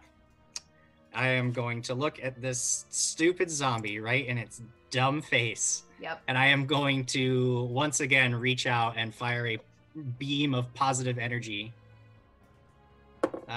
With a nat 20. Yeah! Right in this thing's dumb face. Do you do confirms or do you do nat 20s as auto crits? Auto crits. Auto crits. So right to the dome, that is 10 points of positive energy damage. And this second zombie slumps to the ground. And Chip gets so Dead. excited that he just starts pounding the ground with his feet, and it actually starts shaking you, and he's like, Oh, wow, you guys. Well, I was really proud for a second that I took Skeslin down with my first hit, but then you guys kind of whooped up on those zombies. I mean, that wasn't too hard. What do you do? I don't feel so great. That zombie was very rude to me. Oh, well, yeah, come on over here. and he'll pull Miyuki aside, and as soon as they get far enough away from any enemies, he'll just go. He'll drink a little bit more of his ale and just spread his arms out and start laughing towards the sky. And you receive back 6 points of healing, as do I. Thank you. Wow. I feel so much better. Yeah. That's great. I'm going to go to Skeslin and say, wow, that was amazing. That was not amazing. That was awful. What are we even doing out here? First it was Fae, and now there's zombies sitting around here. This is nonsense. We don't even know if we're getting paid for this job. You people are insane. Well, I thought you were very brave. Brave. Well, thank And- you for the heal. Oh, of course. That's my job. And I kind of stand there awkwardly staring at him to like keep talking to me. I'll just pass you the bottle of wine that I'm drinking from gulping down some and just pass it over to you. Oh, I take like the tiniest little sip that she can muster. Thank you. Well, is it often that there are undead about this area of the place? Does anyone know? Somebody can roll a knowledge local. Okay, I can do that. 17. You would think no. This is not normal. This is a wood in summer that all of a sudden is snowing, and you've heard that there are fae about, and now zombies? Not any of this is making sense. Wait. I will answer this question. No, this is very strange that there are zombies about in these woods in this summertime. We should look into this. You know what we're going to look into right now?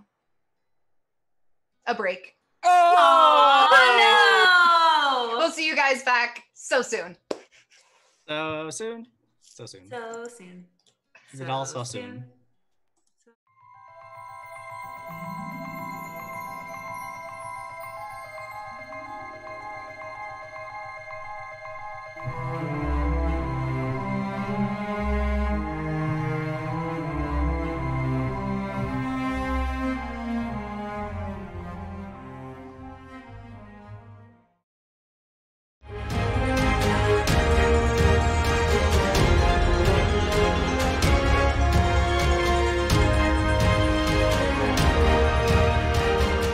I'm Megan Caves, and I am joining the Dragons and Things Season 3 cast, which I'm very excited about, and I will be playing Grace Holiday. So she is a fighter, and I went with her to be an archer. So she's kind of like, I don't know, I think if somebody looked at her, they'd be like, she's a ranger, isn't she? But no, she's a fighter. And she's kind of a mix between, in her fighting style, between Gimli and, Doc Holliday, very different fighters, but she likes to make it a contest and figure out how many people she can take out. So she's pretty quick. She's agile. She likes to be up like really high and then shoot people from far. She likes to snipe, basically. Yeah, I think that's probably the gist of how she fights. At least so far, who knows? Maybe it'll change as I start to play.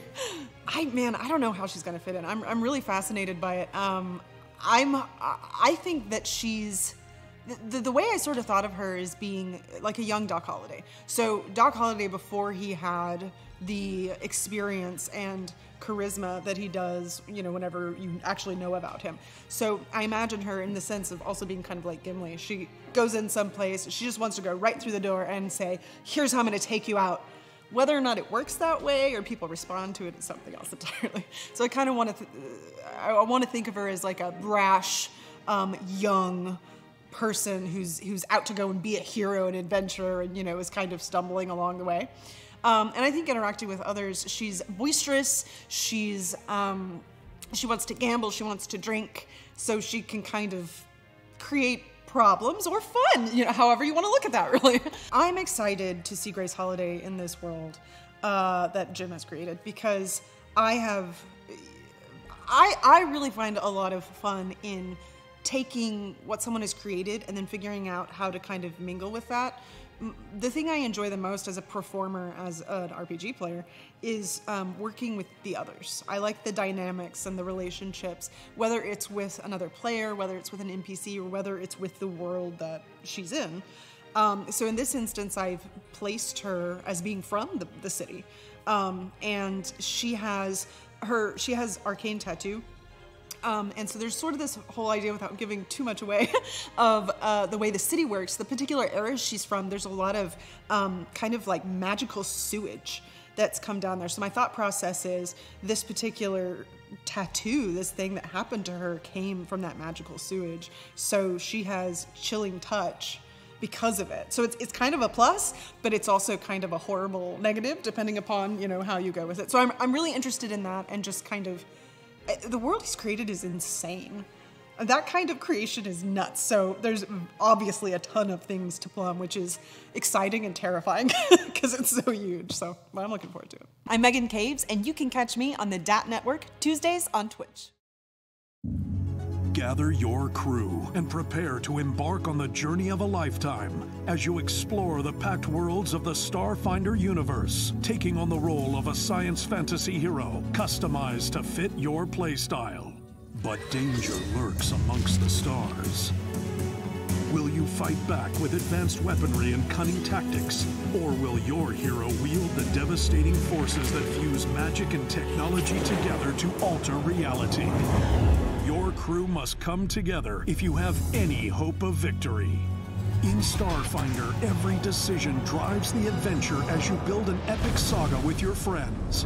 Bring your story to life in a game where the fate of the worlds rests on the answer to the most important question of all. What do you do?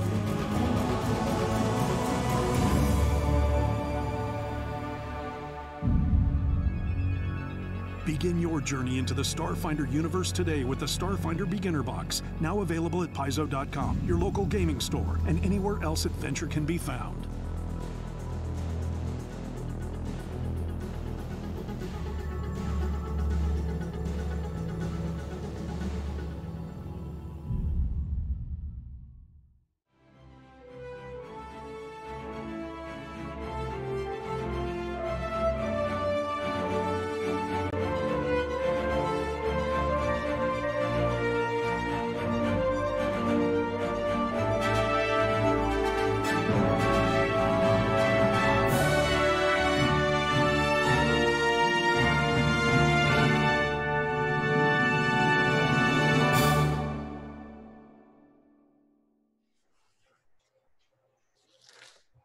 We're back. We are back from break. The party just killed 2 zombies that were trapped in a carriage in the middle of an icy forest for some reason. But you know what? Let's take just a few minutes and catch up with chat, see what they've been saying before we jump back into things. What do you guys think? Yeah. Yeah? I love that idea. I'm glad you approve because it's happening. Let's see. What do you guys have to say in chat? Oh, I see Evil Jim Jam saying 7 damage is too much. Wow. No, Jim, it's not enough. It didn't kill you. Ooh! Let's see. Mr. E. Daniel says, I really like this AP to begin with. This is a really, really fun AP. I'm excited for you guys to get a little further into it. I like this thing that Dark Knight said here. Tonight is the crazy bunch. But, you know, I'm curious, what does that mean? I take that as a compliment. Thank you. Jake Historian. Bacon. Oh, go ahead, Katie. Go ahead. Jim already answered it. It's fine. Jim's just cheating. He's like, I'm not going to talk. I'm just going to type in chat. Yeah. Jake Bacon, however, said they're going to need flex tape to keep this sorcerer together. They're coming for you, Jim. Yeah, I don't know if you guys are aware, but sorcerers are known for their high armor class and or high hit point totals. So, yeah, I heard. Oh boy. Anything else in chat? Let's see. Will the missing player be in the next session? It's Lucas Martinez is asking. Yes, I actually was texting with Candace earlier, and as far as it stands right now, she will be coming to join the party in the next session somehow, somewhere, some way. But yeah, she will join us next time. We just figured tonight, after a broken foot yesterday, probably best to let her rest. Yeah, and it's always such a bummer that we can't be there all together. But the best part about virtual games is when you have pets. Yes. She's not, there we go, she's there. There's the dog. Oh. Mine is over there asleep in her bed. So I agree with the virtual gaming and being near your pets. I do too, except my cat likes to try and knock over my green screen quite often. So.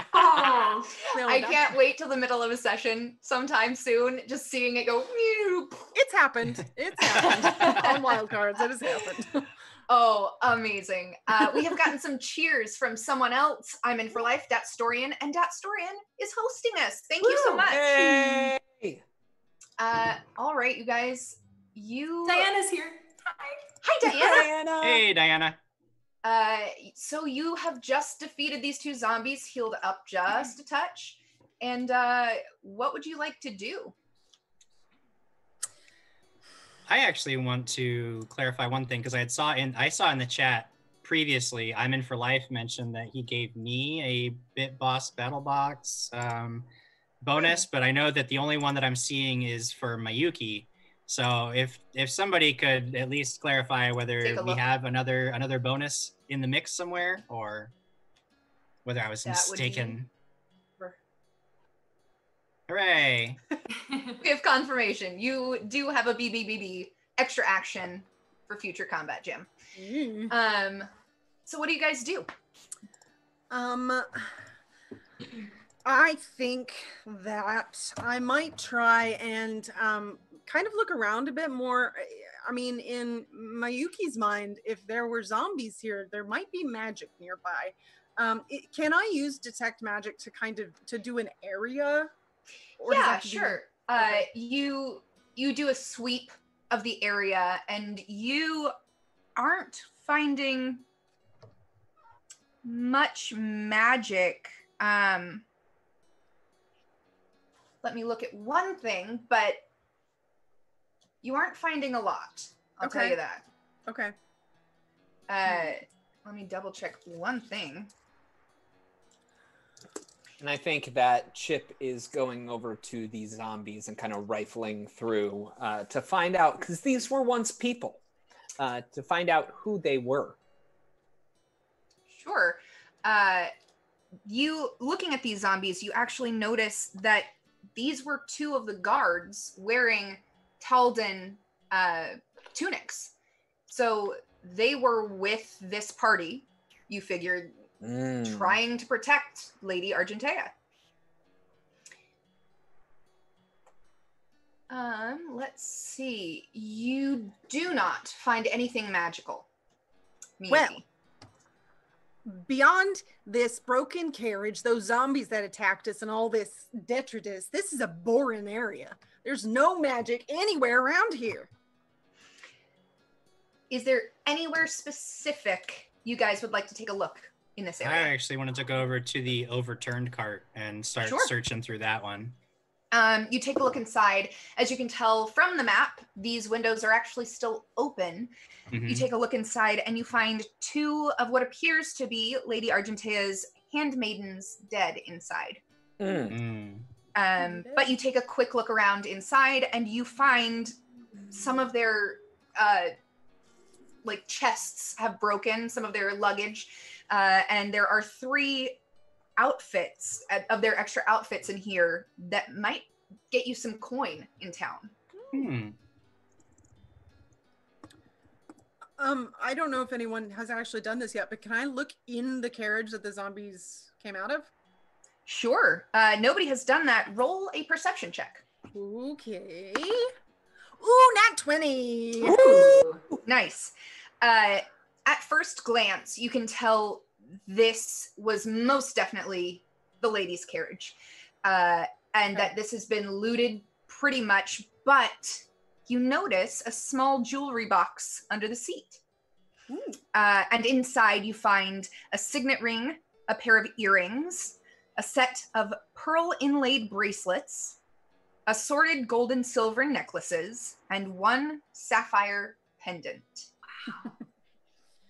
Okay, well, I'm going to put on the ring and bring it all out and go, look at this new jewelry I found. It's going to look so pretty on me.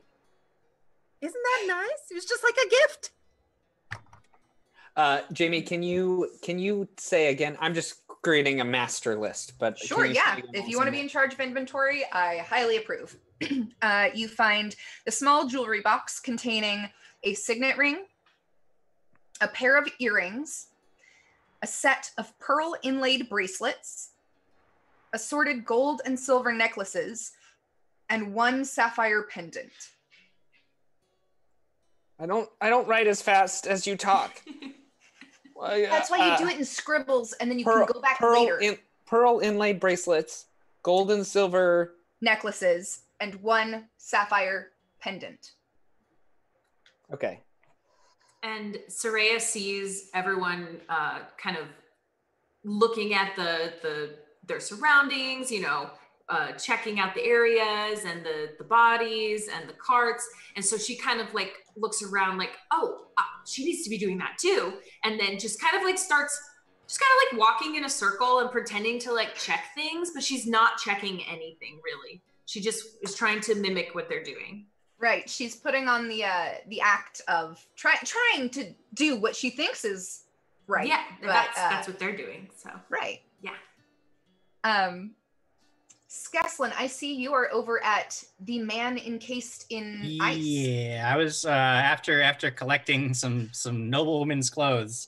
I wanted to go over to the man encased in ice, and I was hoping that a spellcraft check might be appropriate to see if this is a magical effect that I might be able to identify. Yeah, roll a spellcraft check. That is a total of 19. You are not sure what this is, but you are sure that this was magic. Okay. And as you are looking at this man encased in ice, he is definitely dead. Just to let you know, chunks are missing. Mm-hmm. But this appears to be the captain of the guard. His tunic and his armor is a little nicer than the others you've seen. In fact, you haven't seen armor or weapons on any of the bodies here. You've just seen their tunics that they've been wearing. So when I notice all of this, and I recall that Soraya was quite adept at producing flame, I'm gonna, hey, you, Druid, yes, come here. This man, we need to take care of the body, proper burial, blah, blah, blah. He can't be encased in ice for that, though. You can produce enough fire, you think, to melt through this?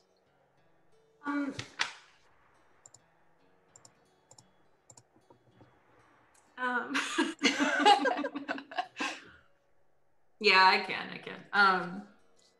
Fine. I'll use my domain spell for the day, Jim. Ooh, domain spell. Jim. And I very much want to impress him. So I'm just like, oh, yes. And she kind of just like, doesn't really know where to touch on the ice block because there's like chunks missing and it really kind of is like scary, but she just kind of goes like this and she'll cast Burning Hands. Oh, okay. That'll do it. Yeah. He's dead now. That's all I had. Well, He it was is very dead. clear he was dead to begin with. Let's be very honest. So you cast some flame on this man encased in ice, and the majority of the ice does melt very quickly with that spell. Enough that if you wanted to, the rest of the ice is weak enough that you could get the body out without too much work. Yeah. You see that the captain is actually still wearing his breastplate. And you notice that on the ground, the flaming, burning hands, I love it. On the ground, a chunk of ice melted, and the chunk on the ground happened to be the captain's arm, and he was still grasping his longsword. So you've now found a longsword as well. Longsword and a breastplate. And I'll just go through the pockets real quick, make sure you didn't have anything else good on him. He seems to, if he didn't have anything, that might have been an option, or his body has been looted before being fully encased. Mm-hmm. Chip will go around and start picking up the dead bodies and putting them in the upright carriage to take back later. All right. And he even like will lift up a horse and put it on the roof. You know, not a lot of humans can lift horses. Mm. But you are 7 feet tall. He's a big guy. He is a very big guy. I'm gonna rush over there if he's lifting up a horse, and I'll just be like, "Oh, excuse me. Yeah. I don't think you should be doing that. It's a bit disrespectful, don't you think?" We're gonna go bury it. It's better than leaving it here to be eaten. Oh, all right. And with that, Chip starts dealing with the dead bodies in the area, at least clearing the pathway, I guess, trying to gather things to be taken care of later. And Skeslin, you were actually standing at this man that was encased in ice and is now slightly scorched. And you notice a trail to the south of this man. It's quite obvious between a copse of trees, but there are plenty of footprints. You actually see horse hoof prints in the snow, and you would think this is probably where they attacked from and went back this way. Well, I can only assume that we are continuing with this fool's errand. And if that's the case, we might as well follow this trail. I think this is probably where they came and went from. Ooh. Well, what else are we gonna do? Go home, have some more wine, sleep in a nice comfy bed, not get killed by undead or fae or wild horses or whatever else it is that's going to attack us. Oh, but you didn't get killed, now did you? No, and all not those quite. things sounds nice, but we're adventurers. At least that's what I've been told. Oh, yes, you are an adventurer. Me? No. You guys are the real adventurers. I just get to be here. Oh. Well, you know what they say about adventuring. You need to adventure. You need to adventure. So follow me, friends. We'll see what lies around the bend. Write that down. That was a good one. He takes another note. And kind of as they're like fading beyond the curve, you can just hear Soraya being like, I do think that magical juice helped me. All right, so you start following this trail through the forest off the beaten path. I do need to know marching order. I am in the lead. Yeah, put the cleric up front. That's the way every party should be. I agree. So we've got Chip in the front, then Miyuki, and then Skeslin and maybe Soraya. Oh yeah, I'm with Skeslin. We're talking about magic juice. Are you side by side? I would be uncomfortably trying to look up at him while we're walking. When she sort of rubs up against my shoulder, I'll just push her to the side. No, thank you, Druid. But I keep coming back. No, thank you, Druid. I hope that becomes a chat command, a nightbot command. Or like a meme. Somebody needs to meme that moment. No, thank you, Druid. No, thank you. You travel down this trail a bit further. In fact, let me show you a map of the Borderwood, dear players. If you take a look at Roll20, you will see a map of the area that you have been told to look, and actually what is labeled A on the map is where you found the carriages, and you are headed further into the cold of the forest. And quick we question. Go to B. Thank you so much. Quick question. Who is wearing cold weather gear? Who is immune to cold? And who needs to roll me a fortitude save? I am not technically immune to cold, but there's a very slim chance this will affect me. So I will make a fortitude save. And if I fail the fortitude save, you can still roll damage. But if it's not enough to overcome the resistance, it won't matter. Fine. Anybody else need to roll fortitude? I'm energy resistant against, that's cold attacks. I have northern ancestry. Me too. So you two, I'm gonna just hand wave for now. Okay. If you're not wearing cold weather gear, you can still get injured by it, but it may not be enough to overcome your cold resistance. I would also probably have she would have gear of some kind. Yeah, I selected the cold weather outfit. Yeah. Okay, so the cold weather outfit actually gives you a +5 to your fortitude save. So go ahead and roll it for me. You just get an extra +5 on your fortitude against the cold. I had an 18 on the die against the cold, so that should get me through at least an hour of this. Yeah, you're good, Jim. What was that? 15, and I have cold resistance 2. You are fine. 16. You are fine. Oh, did I need to roll for this Yeah. too? Yes. Just do a fortitude check +5 for me. Okay. I got on my wait. Fortitude. I got a 3. Oh boy. Oh boy. Are you in your human form? Yes. Okay, so I'm gonna make a quick judgment and say that that's not gonna cut it. Yeah. And Quick. Miyuki, you take 3 points of non-lethal damage Ow. from exposure to the cold. So, Megan, that's only 1 point because of your cold resistance. Okay. Sweet. It seems extra cold out here. Just be aware. Just, it's cold. Actually, the temperature in this area before you leave these carriages, it's hovering around freezing. And it keeps getting colder the further you travel along this trail. And you travel for another bit. And actually, as it enters the full expanse of the borderwood, the trail passes through a small clearing among the taller trees before continuing uphill and out of sight. You see a large chest lies half buried in the snow, apparently dropped or discarded by those who hastily passed this way. Everybody roll a perception check. Oh, 11. No, lucky. I got an 8. 11, 8, 11. 11, 6. 6. So you guys are walking up, and this marching order, you see a chest up ahead, half buried in the snow. What do you do? well, open it. there's a chest over there. Should we go look at it? Yeah.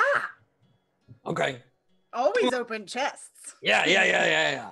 And so, spurred on by Miyuki, Chip will just walk over there and open it. Does anybody follow Chip? Yep. I'm wherever Yeah. Skeslin is. I'll watch this So- from afar. Chip, followed by Miyuki, start to walk towards the chest, Yeah. completely missing the rope hidden by snow. No. And Chip, you catch this rope with your foot, and you hear something give in the trees above you. And I'm just gonna roll something, Okay. and I'll let you know what happens. All right. It's a trap. I'm assuming an 18 would hit the both of you. Yep. Oh my, yes. All right. What happens is you see this spiked log come Oh! swinging down from above you in the trees, Ouch. and it catches both of you. No. Yep. With 9 points of damage. Oh my gosh.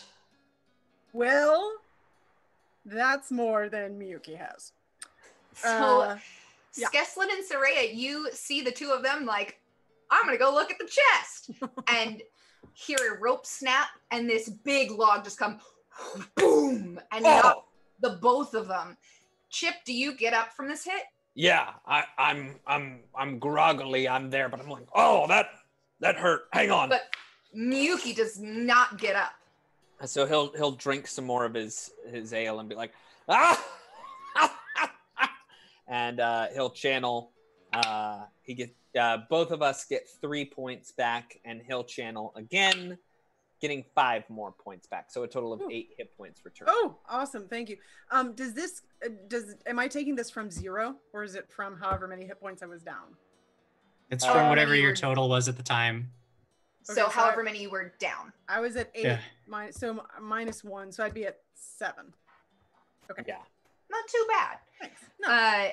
Yeah, this spiked log just comes out of nowhere and hits you. But it swings back and forth a few times and settles in the middle of its pendulum. What do you do? Well, first I gotta warn you that I can't do that anymore today.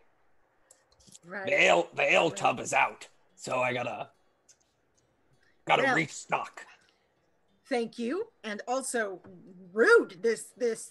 Who would do a thing like this? Is ridiculous. Yeah.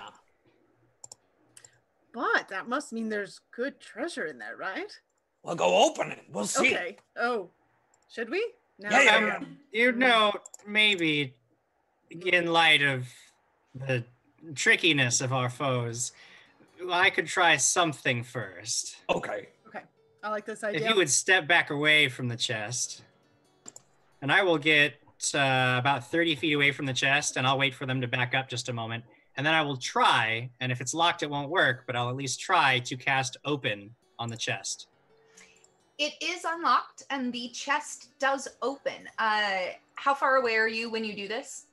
Let me check the range on that. I believe it is 25 feet.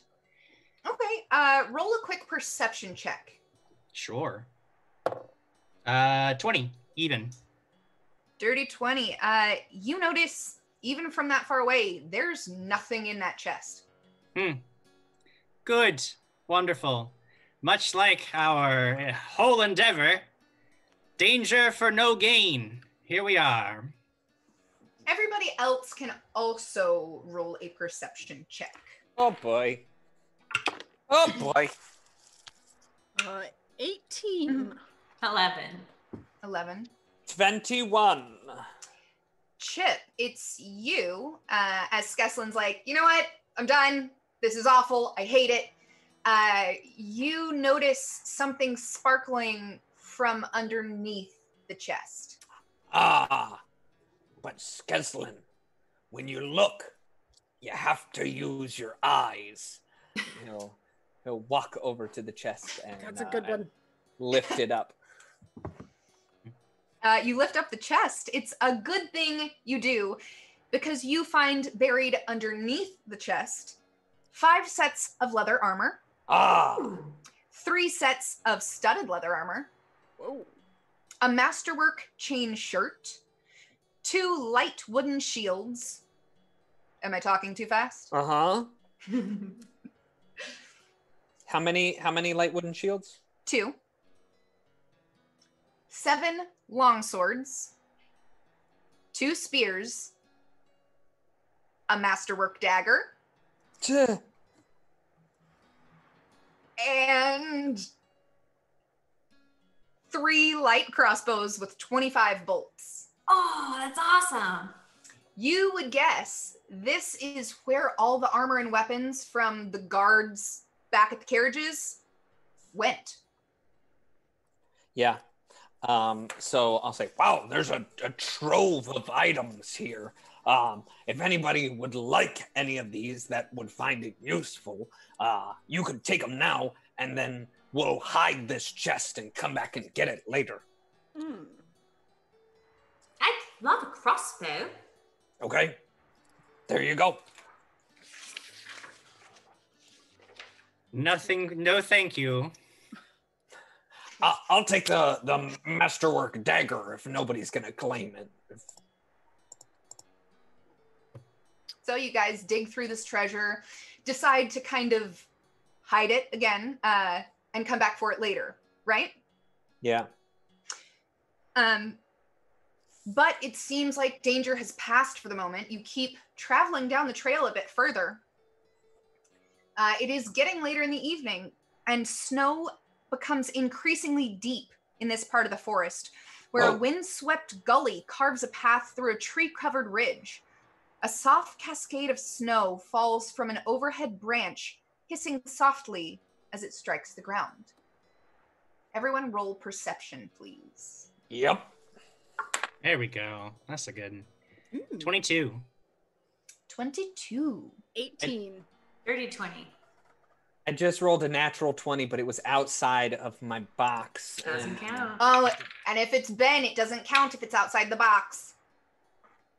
What'd you roll? No. Tell me it's the opposite of the natural 20. 6. It's not an opposite. Almost. I'm not using my eyes. You guys are traveling down this path. You see the snow start to build up. I need everyone to roll another fortitude save.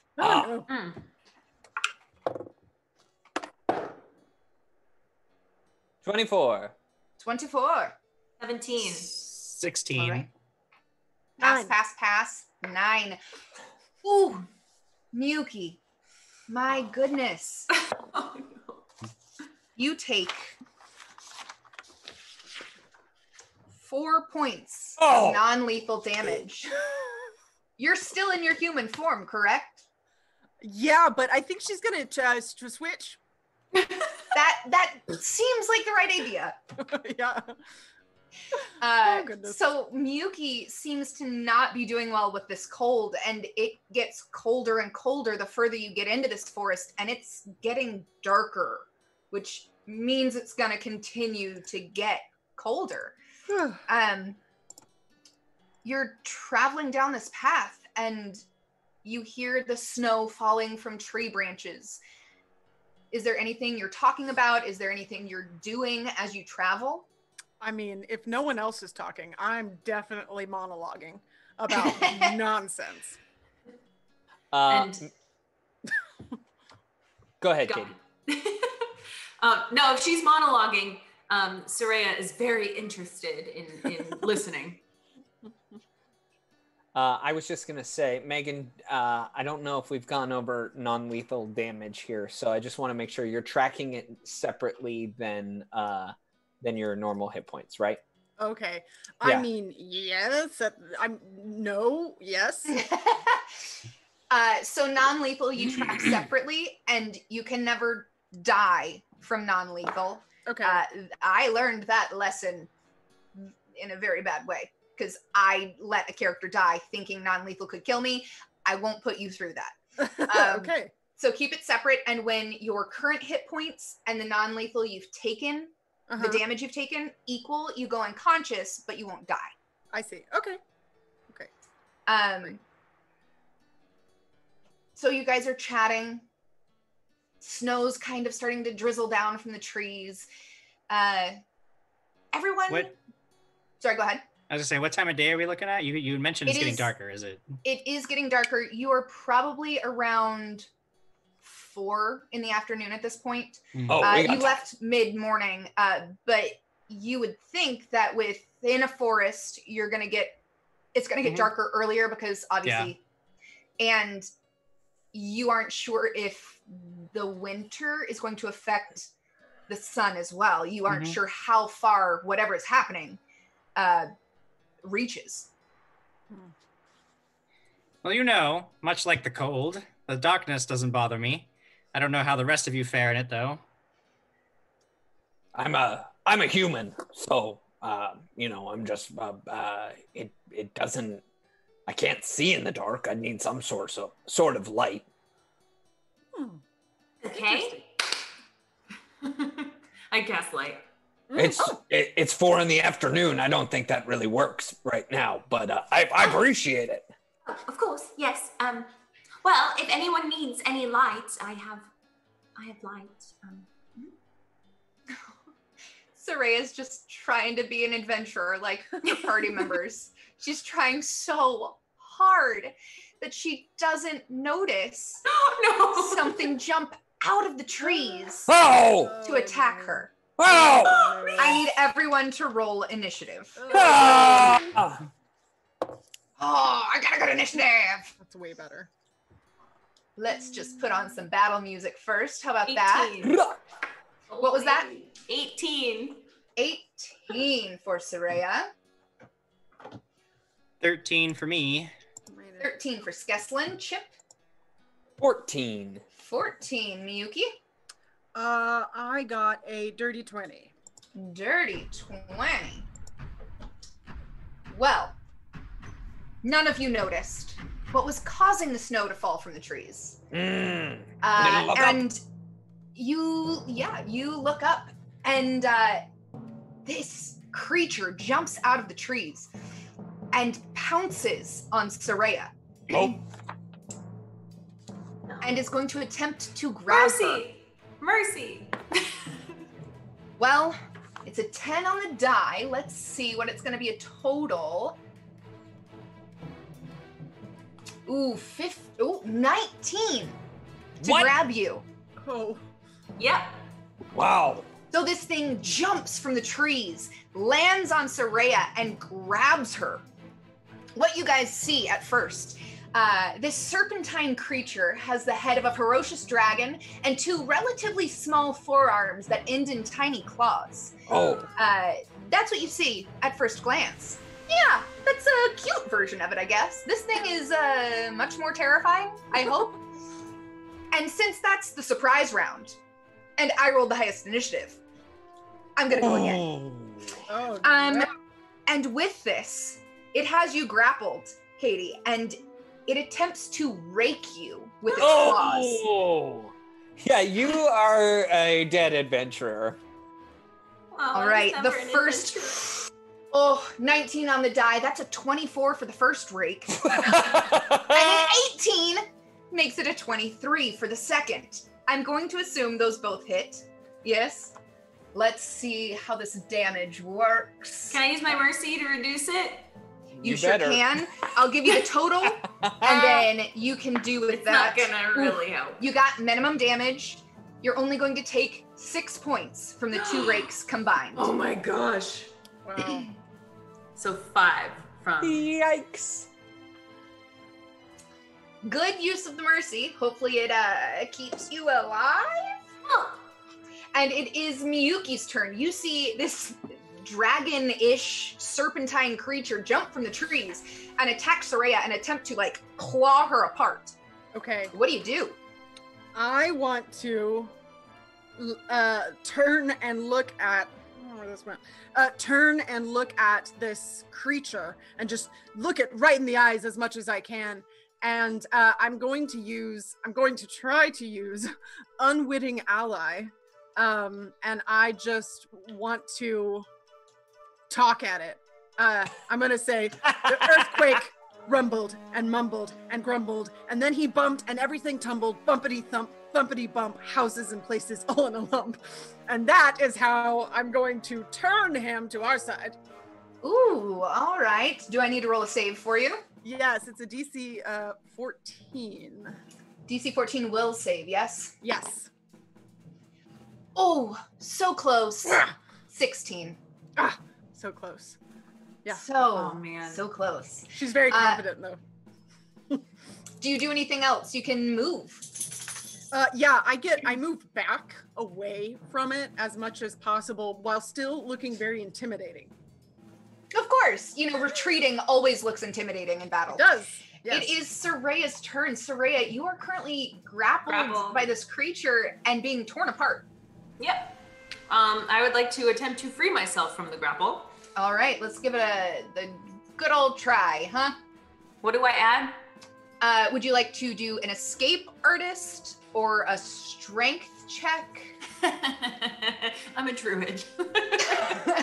I know. I'll do escape artist. All right, let's give it a shot. Okay.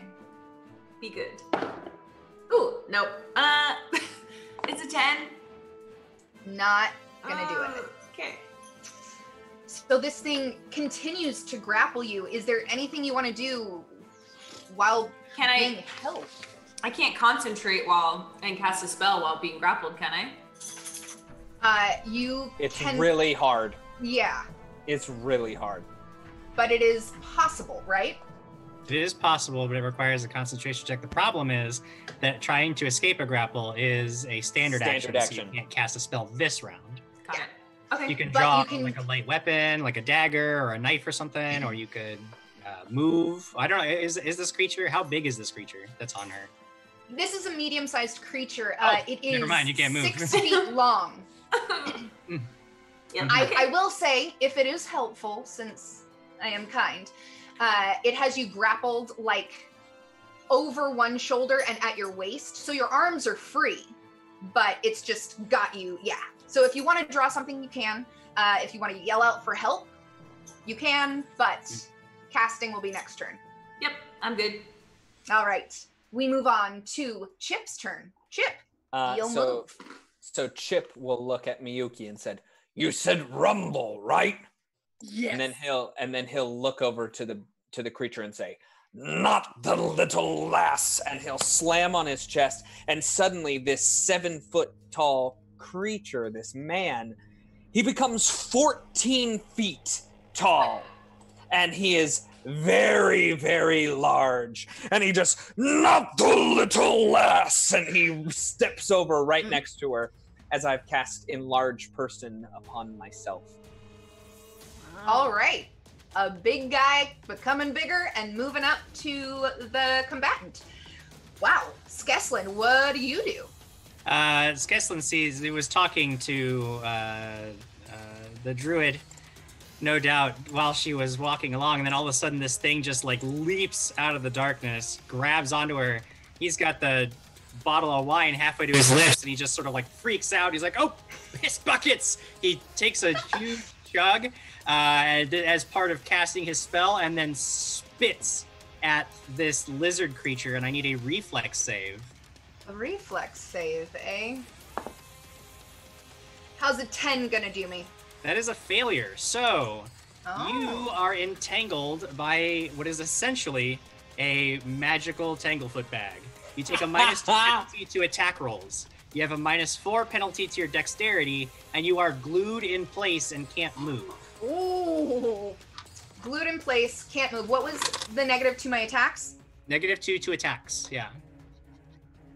And that is going Alright. to last for 6 rounds.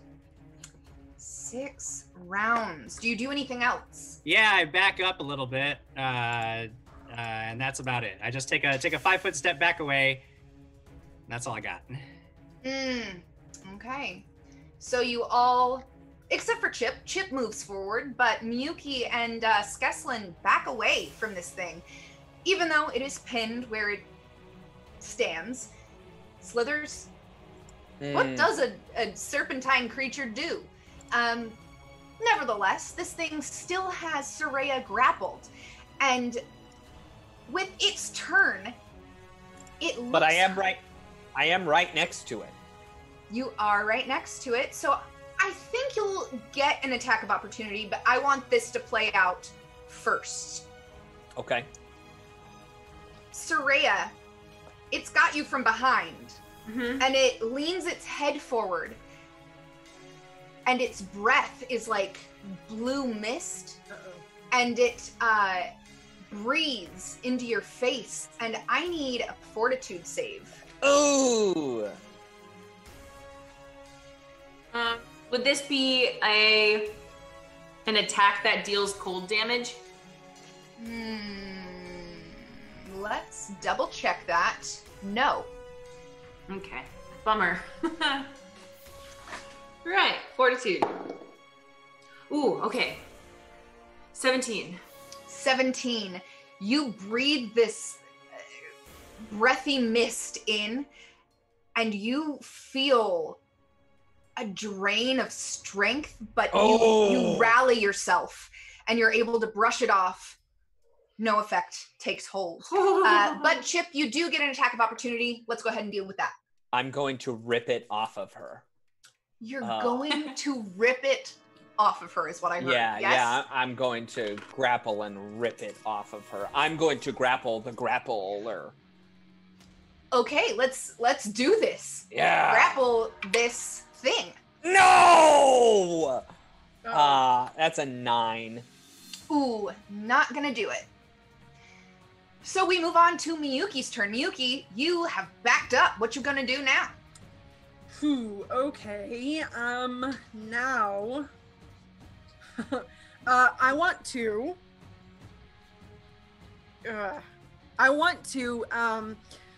try ghost sound and make it essentially sound like a bunch of like people coming as much as I can, kind of down the pathway.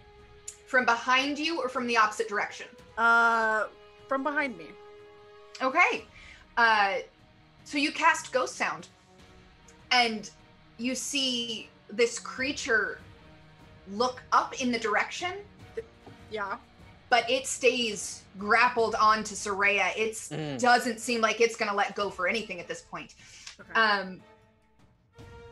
Would you like to do anything else? I will pull out. Wait, we're gonna look at the right sheet. My I think I have a short bow. I will pull out my short bow and just prepare to be able to use that. All right. Preparing a physical attack this time for next round. Soraya, it is your turn. What do you do? I will attempt another free myself from grapple. Okay, let's do Escape artist. That is a 19. Ooh. And you break free of this creature's grasp. I see that she breaks free. I'm just like, just get away from it. It can't move. That is Scurry away from it. So you run away. Mm-hmm. Yeah. Chip, it's your turn. You are enlarged and next to this creature. It has finally given way and released. Soraya, what do you do? Oh, it can't move? It can't move. And he'll take a 5-foot step back and kind of pat himself again. And it looks like he gets even stronger. Wow. As he imbues a strength surge upon himself. All right. Well, our cleric is definitely the tank right now. All right. This thing may be pinned in place, but it has not taken damage yet. Skeslin, it is your turn. I'll try to blast it with a beam. An icy blue beam springs forth from my fingers. Ooh, icy this blue. This is a ranged touch attack, and that'll be a nat 20. Ooh, with the ranged touch attack. 20. Wow. Nice. Now, this is cold damage, so who knows if this is going to be any effective at all, and it's only a total of 6 points. 6 points of damage. I will show you by opening my damage marker and taking all of that damage. I gotcha. I get it. Good. All right, it's turn again. Ruthless, Jim Jam. No, you're all still alive. It's night turn again. No. So this thing is stuck in place. Can it escape this magical tangleburn or tanglefoot bag? It can, in order, probably. Just say no, Jim. I think it can take actions to scrape itself free. Basically, with one turn of scraping itself free, it would be able to move, and then another turn later, it would be able to scrape, because it would even if it can move, it still takes the penalties. Okay. And if it gets to the point where it can move, it still can only move at half speed. Got it. Well, it's going to take that action to scrape away what is holding it in place. This like sticky, oozy magic wine. It requires, I guess, a strength check. Strength check. Yeah. Huh? Well, that will be a 14. It is insufficient. Well, nevertheless, what is it going to do? Stay here? So it tries to rip this away. It's not making any headway. Miyuki, it is your turn. Okay. I'm just going to glare at it and then shoot it with my short bow. Shoot it with a short bow. Right for the eyeball. Aiming right for the eyeball. Ooh, and I got a nat 20. That's 22. That's a ×3 crit. That is going to hit, obviously. And yes, it is a ×3 crit. So let's roll some damage and triple it. Oh my goodness. So I roll and then I triple the damage that I rolled? Okay. Then we'll use this die. Okay. Oh, 15. 15 damage. Nice. 15. Can I also use my my what is it? The bit boss. My point. Yeah. Yeah. absolutely. Shoot it For an again. extra move. Yeah. Yeah. I shoot it in the That would other be- eye. Go right ahead. Okay. You can certainly try. Okay. Well, that is an 8. I mean a 9. 9 Similar is to not going 20. to do it. Okay. Well, it learned, I But- suppose. You know, you were so excited about the first eye. I was. Second one, it went wide. It's fine. Yeah. It's fine. Nobody's That eye saw was scarier. Would you like to? I think you have shot twice, and if you're going to use your extra action, you still have a move if you would like it. I think I'm good. I'll stay where Okay. I'm at. Soraya, it is your turn. You are free, and you have backed away. What do you do? I am shooting a firebolt at it. Firebolt. Yeah. And this is against touch, correct? For you? Yeah. Against This, touch AC? uh, Is it a ranged touch attack? yes. Sorry. Okay. Yes. That's fine. Yeah.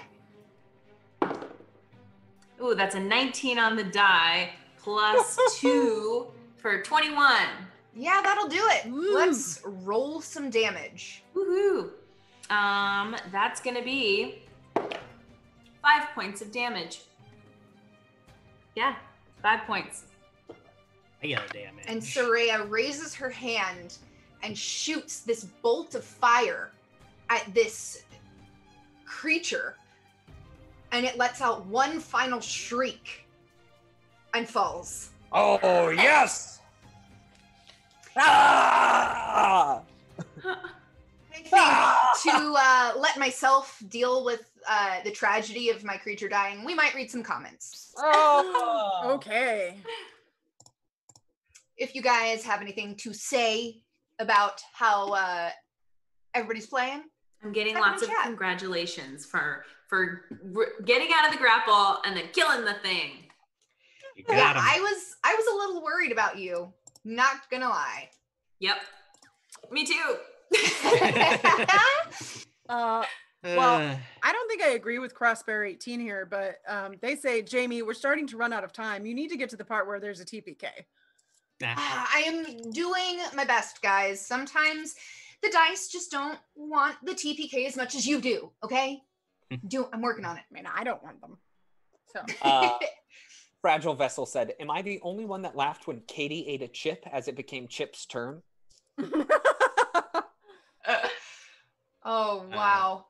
Cadence says, how does Jim Jam feel about Jamie having more kills in her first GM sessions than he has so far this season? And I'm confused because we have not died. We're still alive. That's true. We haven't been killed. You did go under, Jim. Yeah, but Under is definitely still alive. Was I'm breathing the just whole saying. time. It's fine. It's fine. With my first hit, I put you under. Hey, I'm just I saying, understand. I've taken an entire party in one of our sessions to dying one, if not two, at least once. wow. Yeah, that's true. Zakah has been I'm dying Jim. too, like twice. Adam Kahn is in chat saying hello. Hi, Adam Kahn. Hello. He also says, no death yet? I'm doing No my death best, yet. Adam. I'm doing my best, okay? Ugh. These guys just won't go down. Let's see. I think we have some cheers from Scott Denuzzo as well. Oh, thank you, Scott. And just so everybody, you guys included, know what is still on the board. A mercy for Miyuki. An extra action, BBBB for Skeslin. And Chip, you also have a mercy, and I still have a sink to use against Chip. Ew.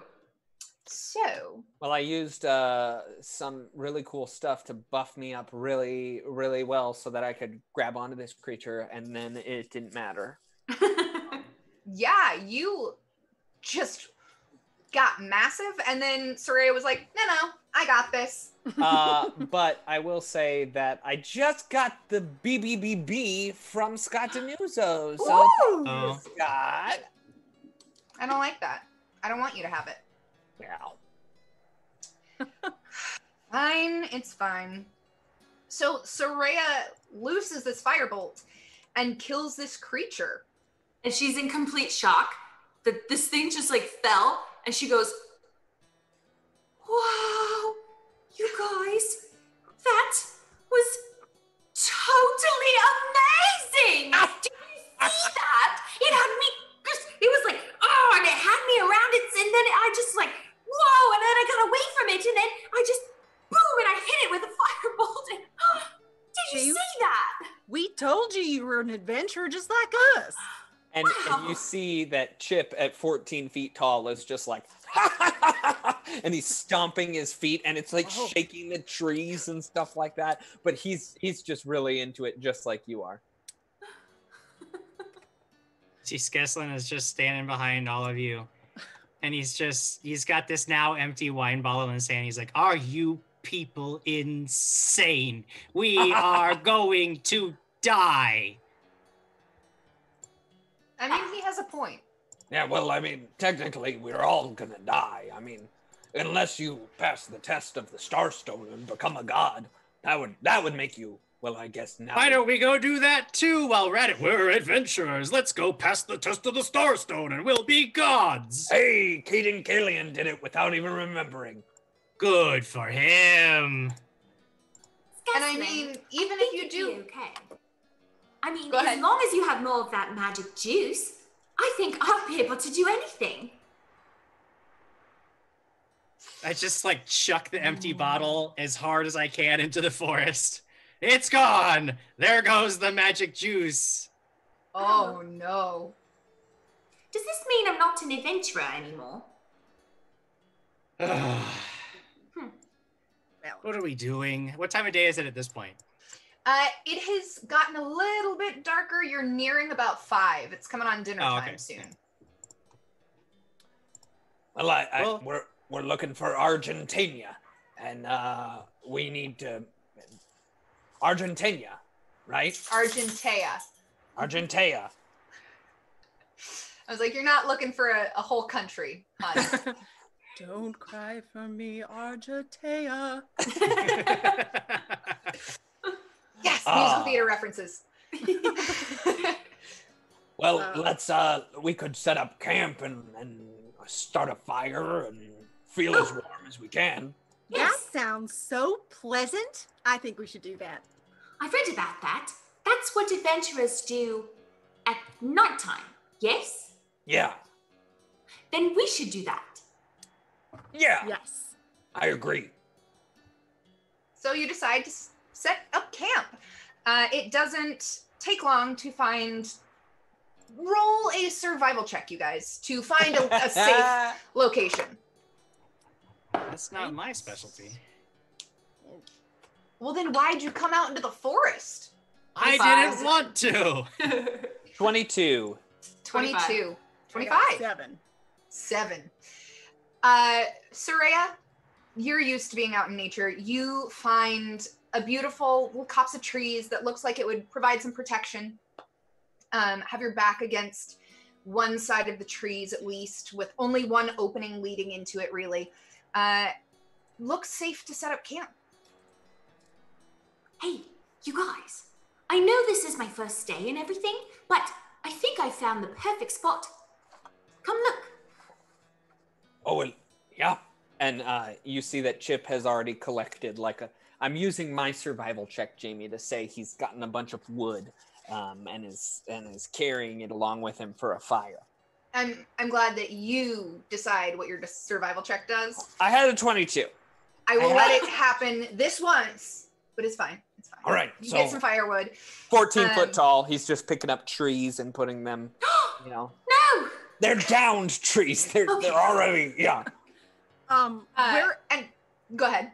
Wherever it was that Soraya pointed, Miyuki has gone over there and has found the most comfortable place and is starting to get ready for whatever slam poetry she's planning to do for the entertainment this evening. Absolutely. This Not is helping at all. Not helping.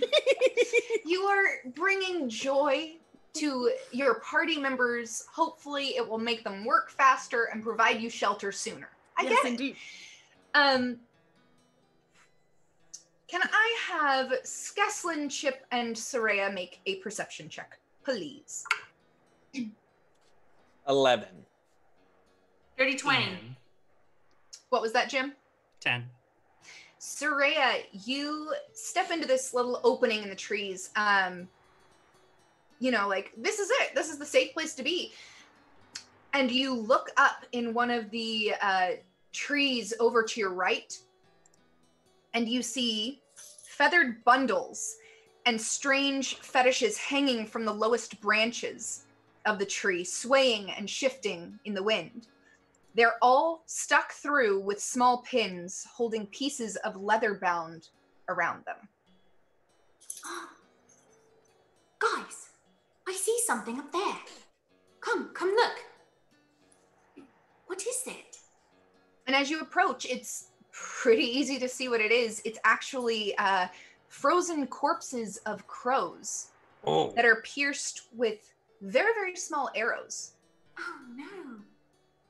And I can have everybody roll a general wisdom. Who makes arrows that small? Anyone know? 19. 19. 5.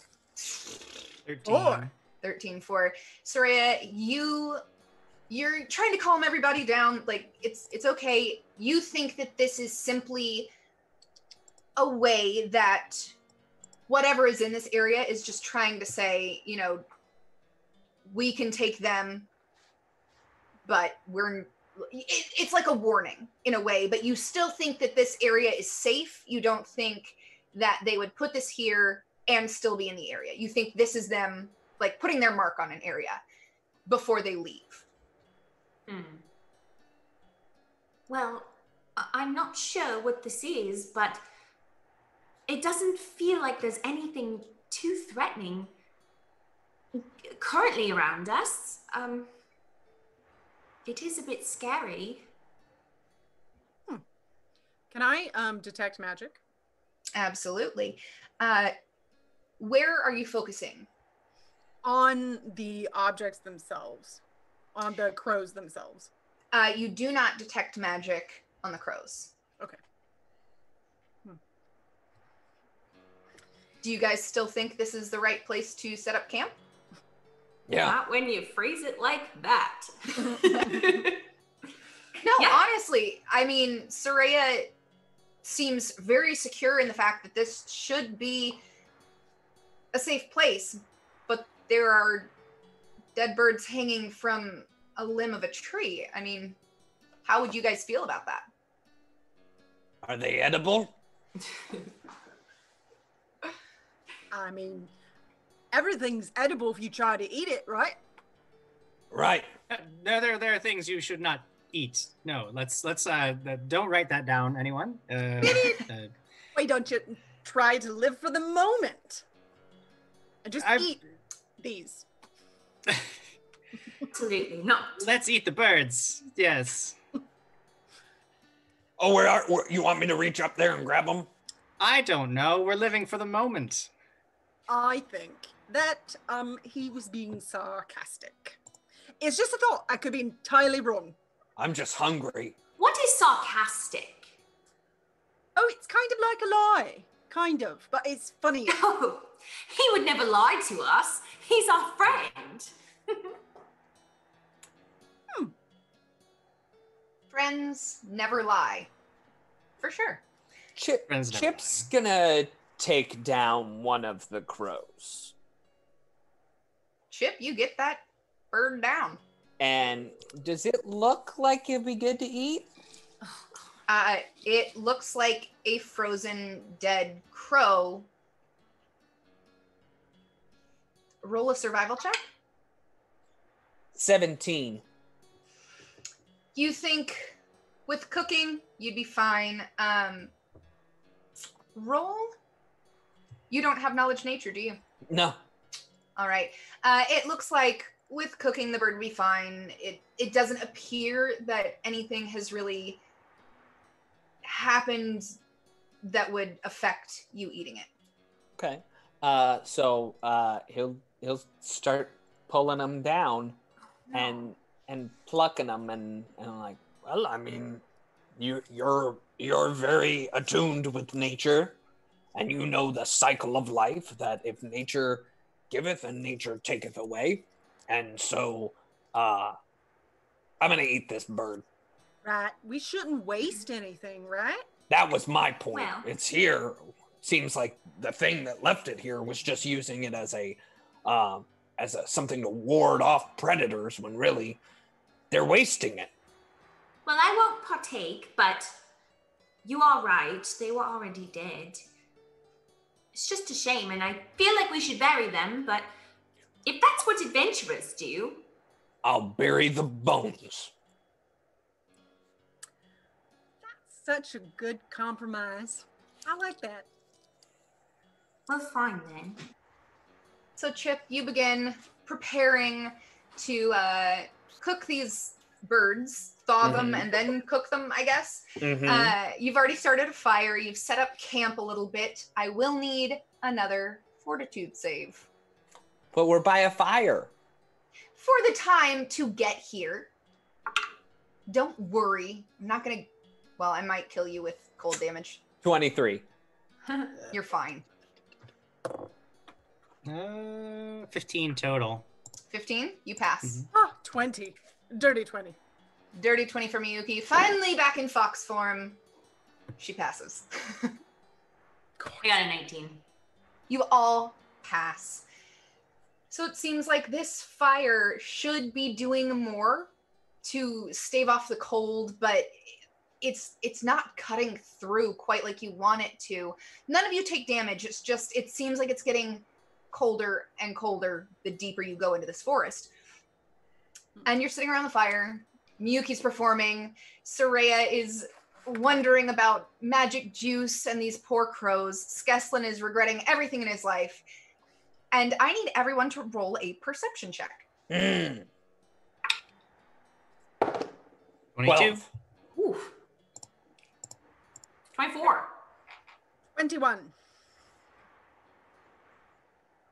Who rolled a 24? Soraya. You see the most beautiful lights appear from some of the trees, like from within the trees. There's a pink one, and then a blue one, and then a yellow one, and then like 10 more lights just kind of floating in the air. Can I do a knowledge nature to see if I've seen this before? Sure. Oh, that's a 1.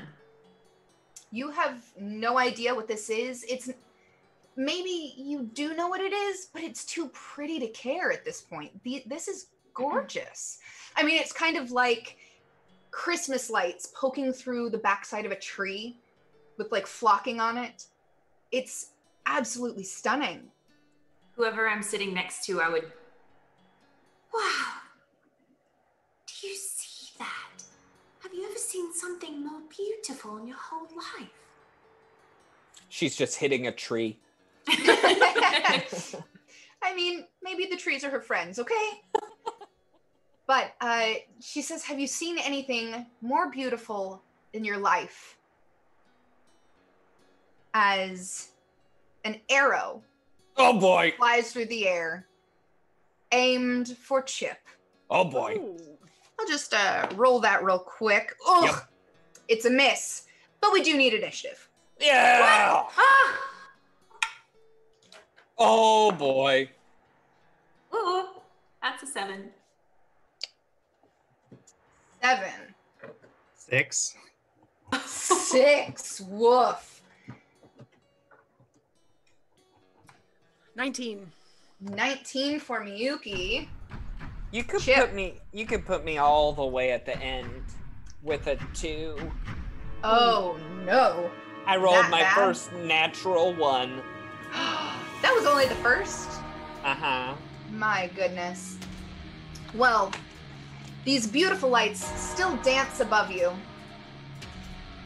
And Miyuki, you don't know where it came from.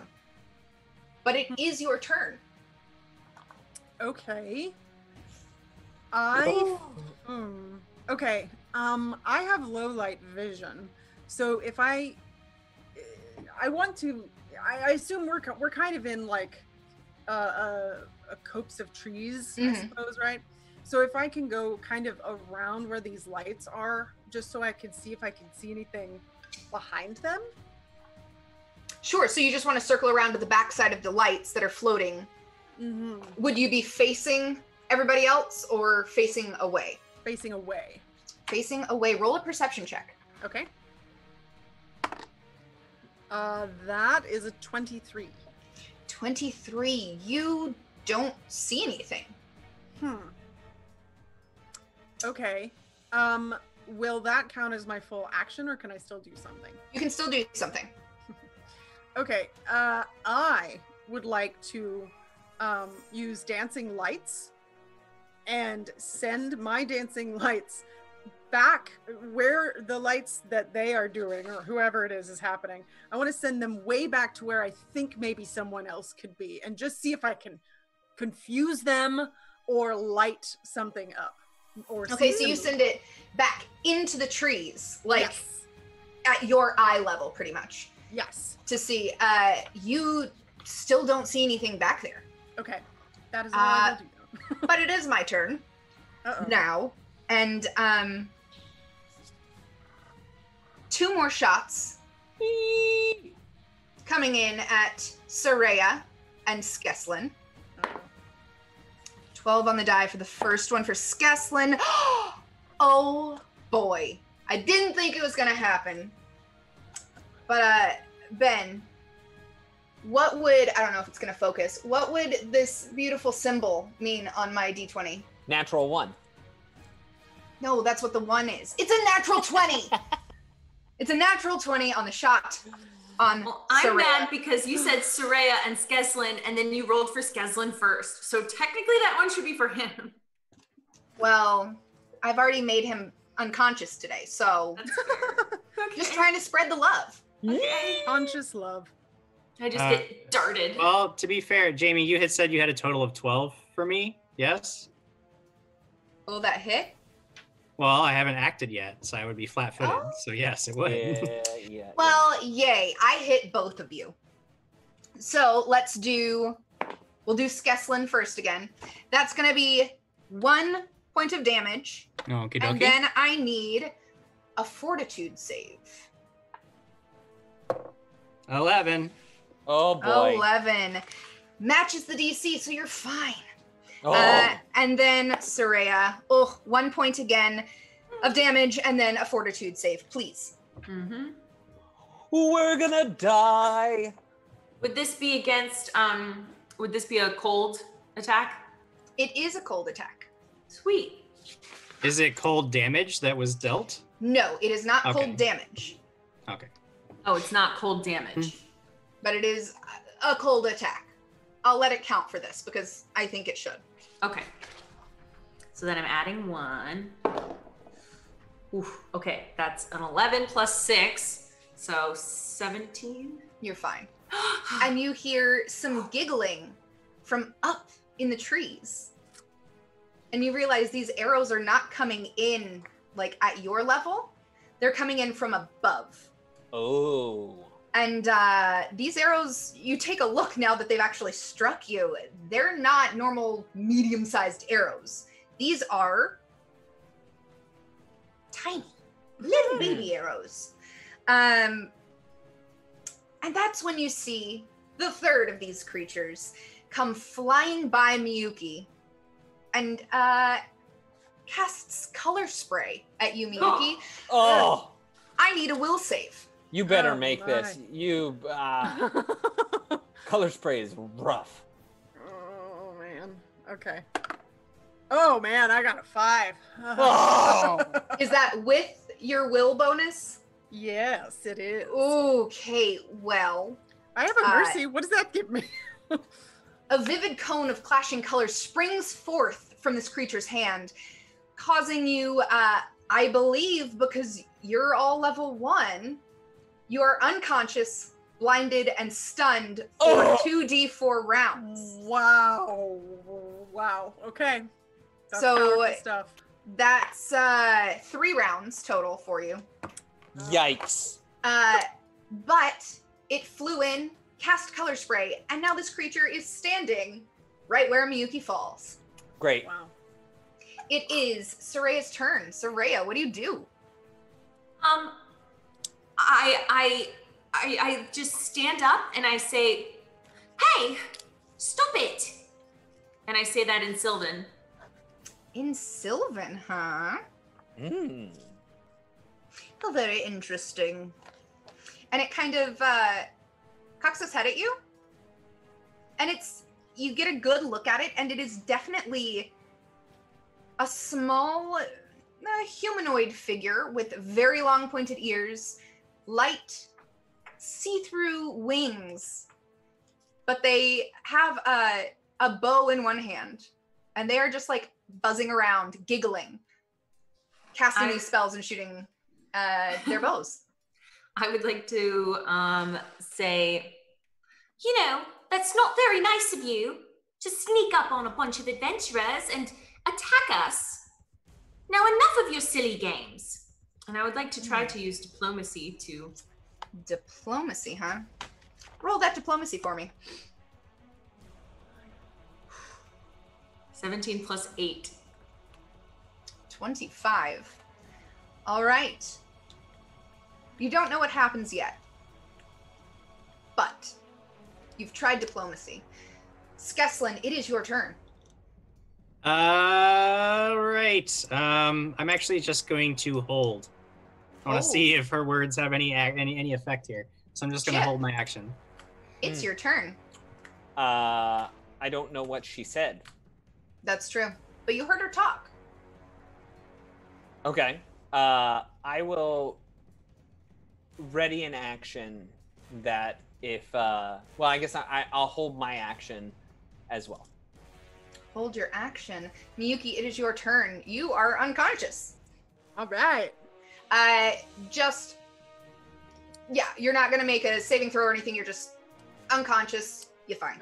Okay. And it's my turn again. And you see this little creature has cocked its head at you and kind of looks at you. And you notice the blue light that you'd seen in the trees start emanating from around its body. And it also holds. It is your turn, Soraya. I will, I'll actually Chip will take his turn. Okay, Chip. He'll go and pick up the body of Miyuki. And that'll be like, that will be that round, I guess, because walking over there and picking up her body, okay? Yeah. Sure. Soraya, you have the attention of this creature. We mean you no harm. We're just passing through and we needed to make camp. Please, just allow us to sleep here peacefully. Sleep peacefully? Why would we ever let you do that? And you see it lift its bow and aim directly at you. Uh-oh. And we'll pick it up next time. No! What? No! Come That on! little jerk! Ah! All right, you guys, it has been super fun. Let's look at chat one last time tonight before we head out. Oh, wow.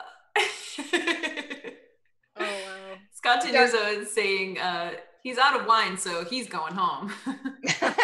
Yeah, Skeslin seems like he likes that wine, huh? Yeah.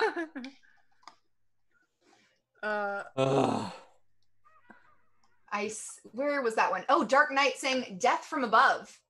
Mhm. Always good. And on top of that, Adam Kimbleton adding, Jamie gonna get him. Jamie gonna get him. Very likely. Very, very likely. You never know. At least you know they speak Sylvan now. Miyuki, I'm in for life says, Miyuki invents the little-known frost punk poetry. It's amazing. So good. so good. Someone else is saying, so glad I could catch the start. I'll plan to be here every week now. Yay! Awesome. You guys have been amazing tonight. Thank you for sticking around with us to watch a little bit of Reign of Winter, our first session with some level 1 characters. This has been one day for you guys. You were literally getting set up to take a rest. Mm-hmm. We'll see how long this lasts. Yeah. Just a couple of things. Tomorrow, Dragons and Things Network will be live again with Bedlam and Discord, and then on Thursday. Not tomorrow. Bedlam and Discord Wednesday. is Wednesday. Sorry. And then Thursday is Rise of the Runt Lords again live, and then the classic on Friday. And you can catch the rest of the schedule, I think, on our Twitter. Is it posted anywhere else? Facebook, Twitter. There you go. Take a look over there. See what we've got lined up for you. Again, thank you to the DAT Network for letting us hang out and play for a little bit. Thank you guys, for playing. And, you know, we will see you next time. Aww. Yeah. Bye, everybody. Bye.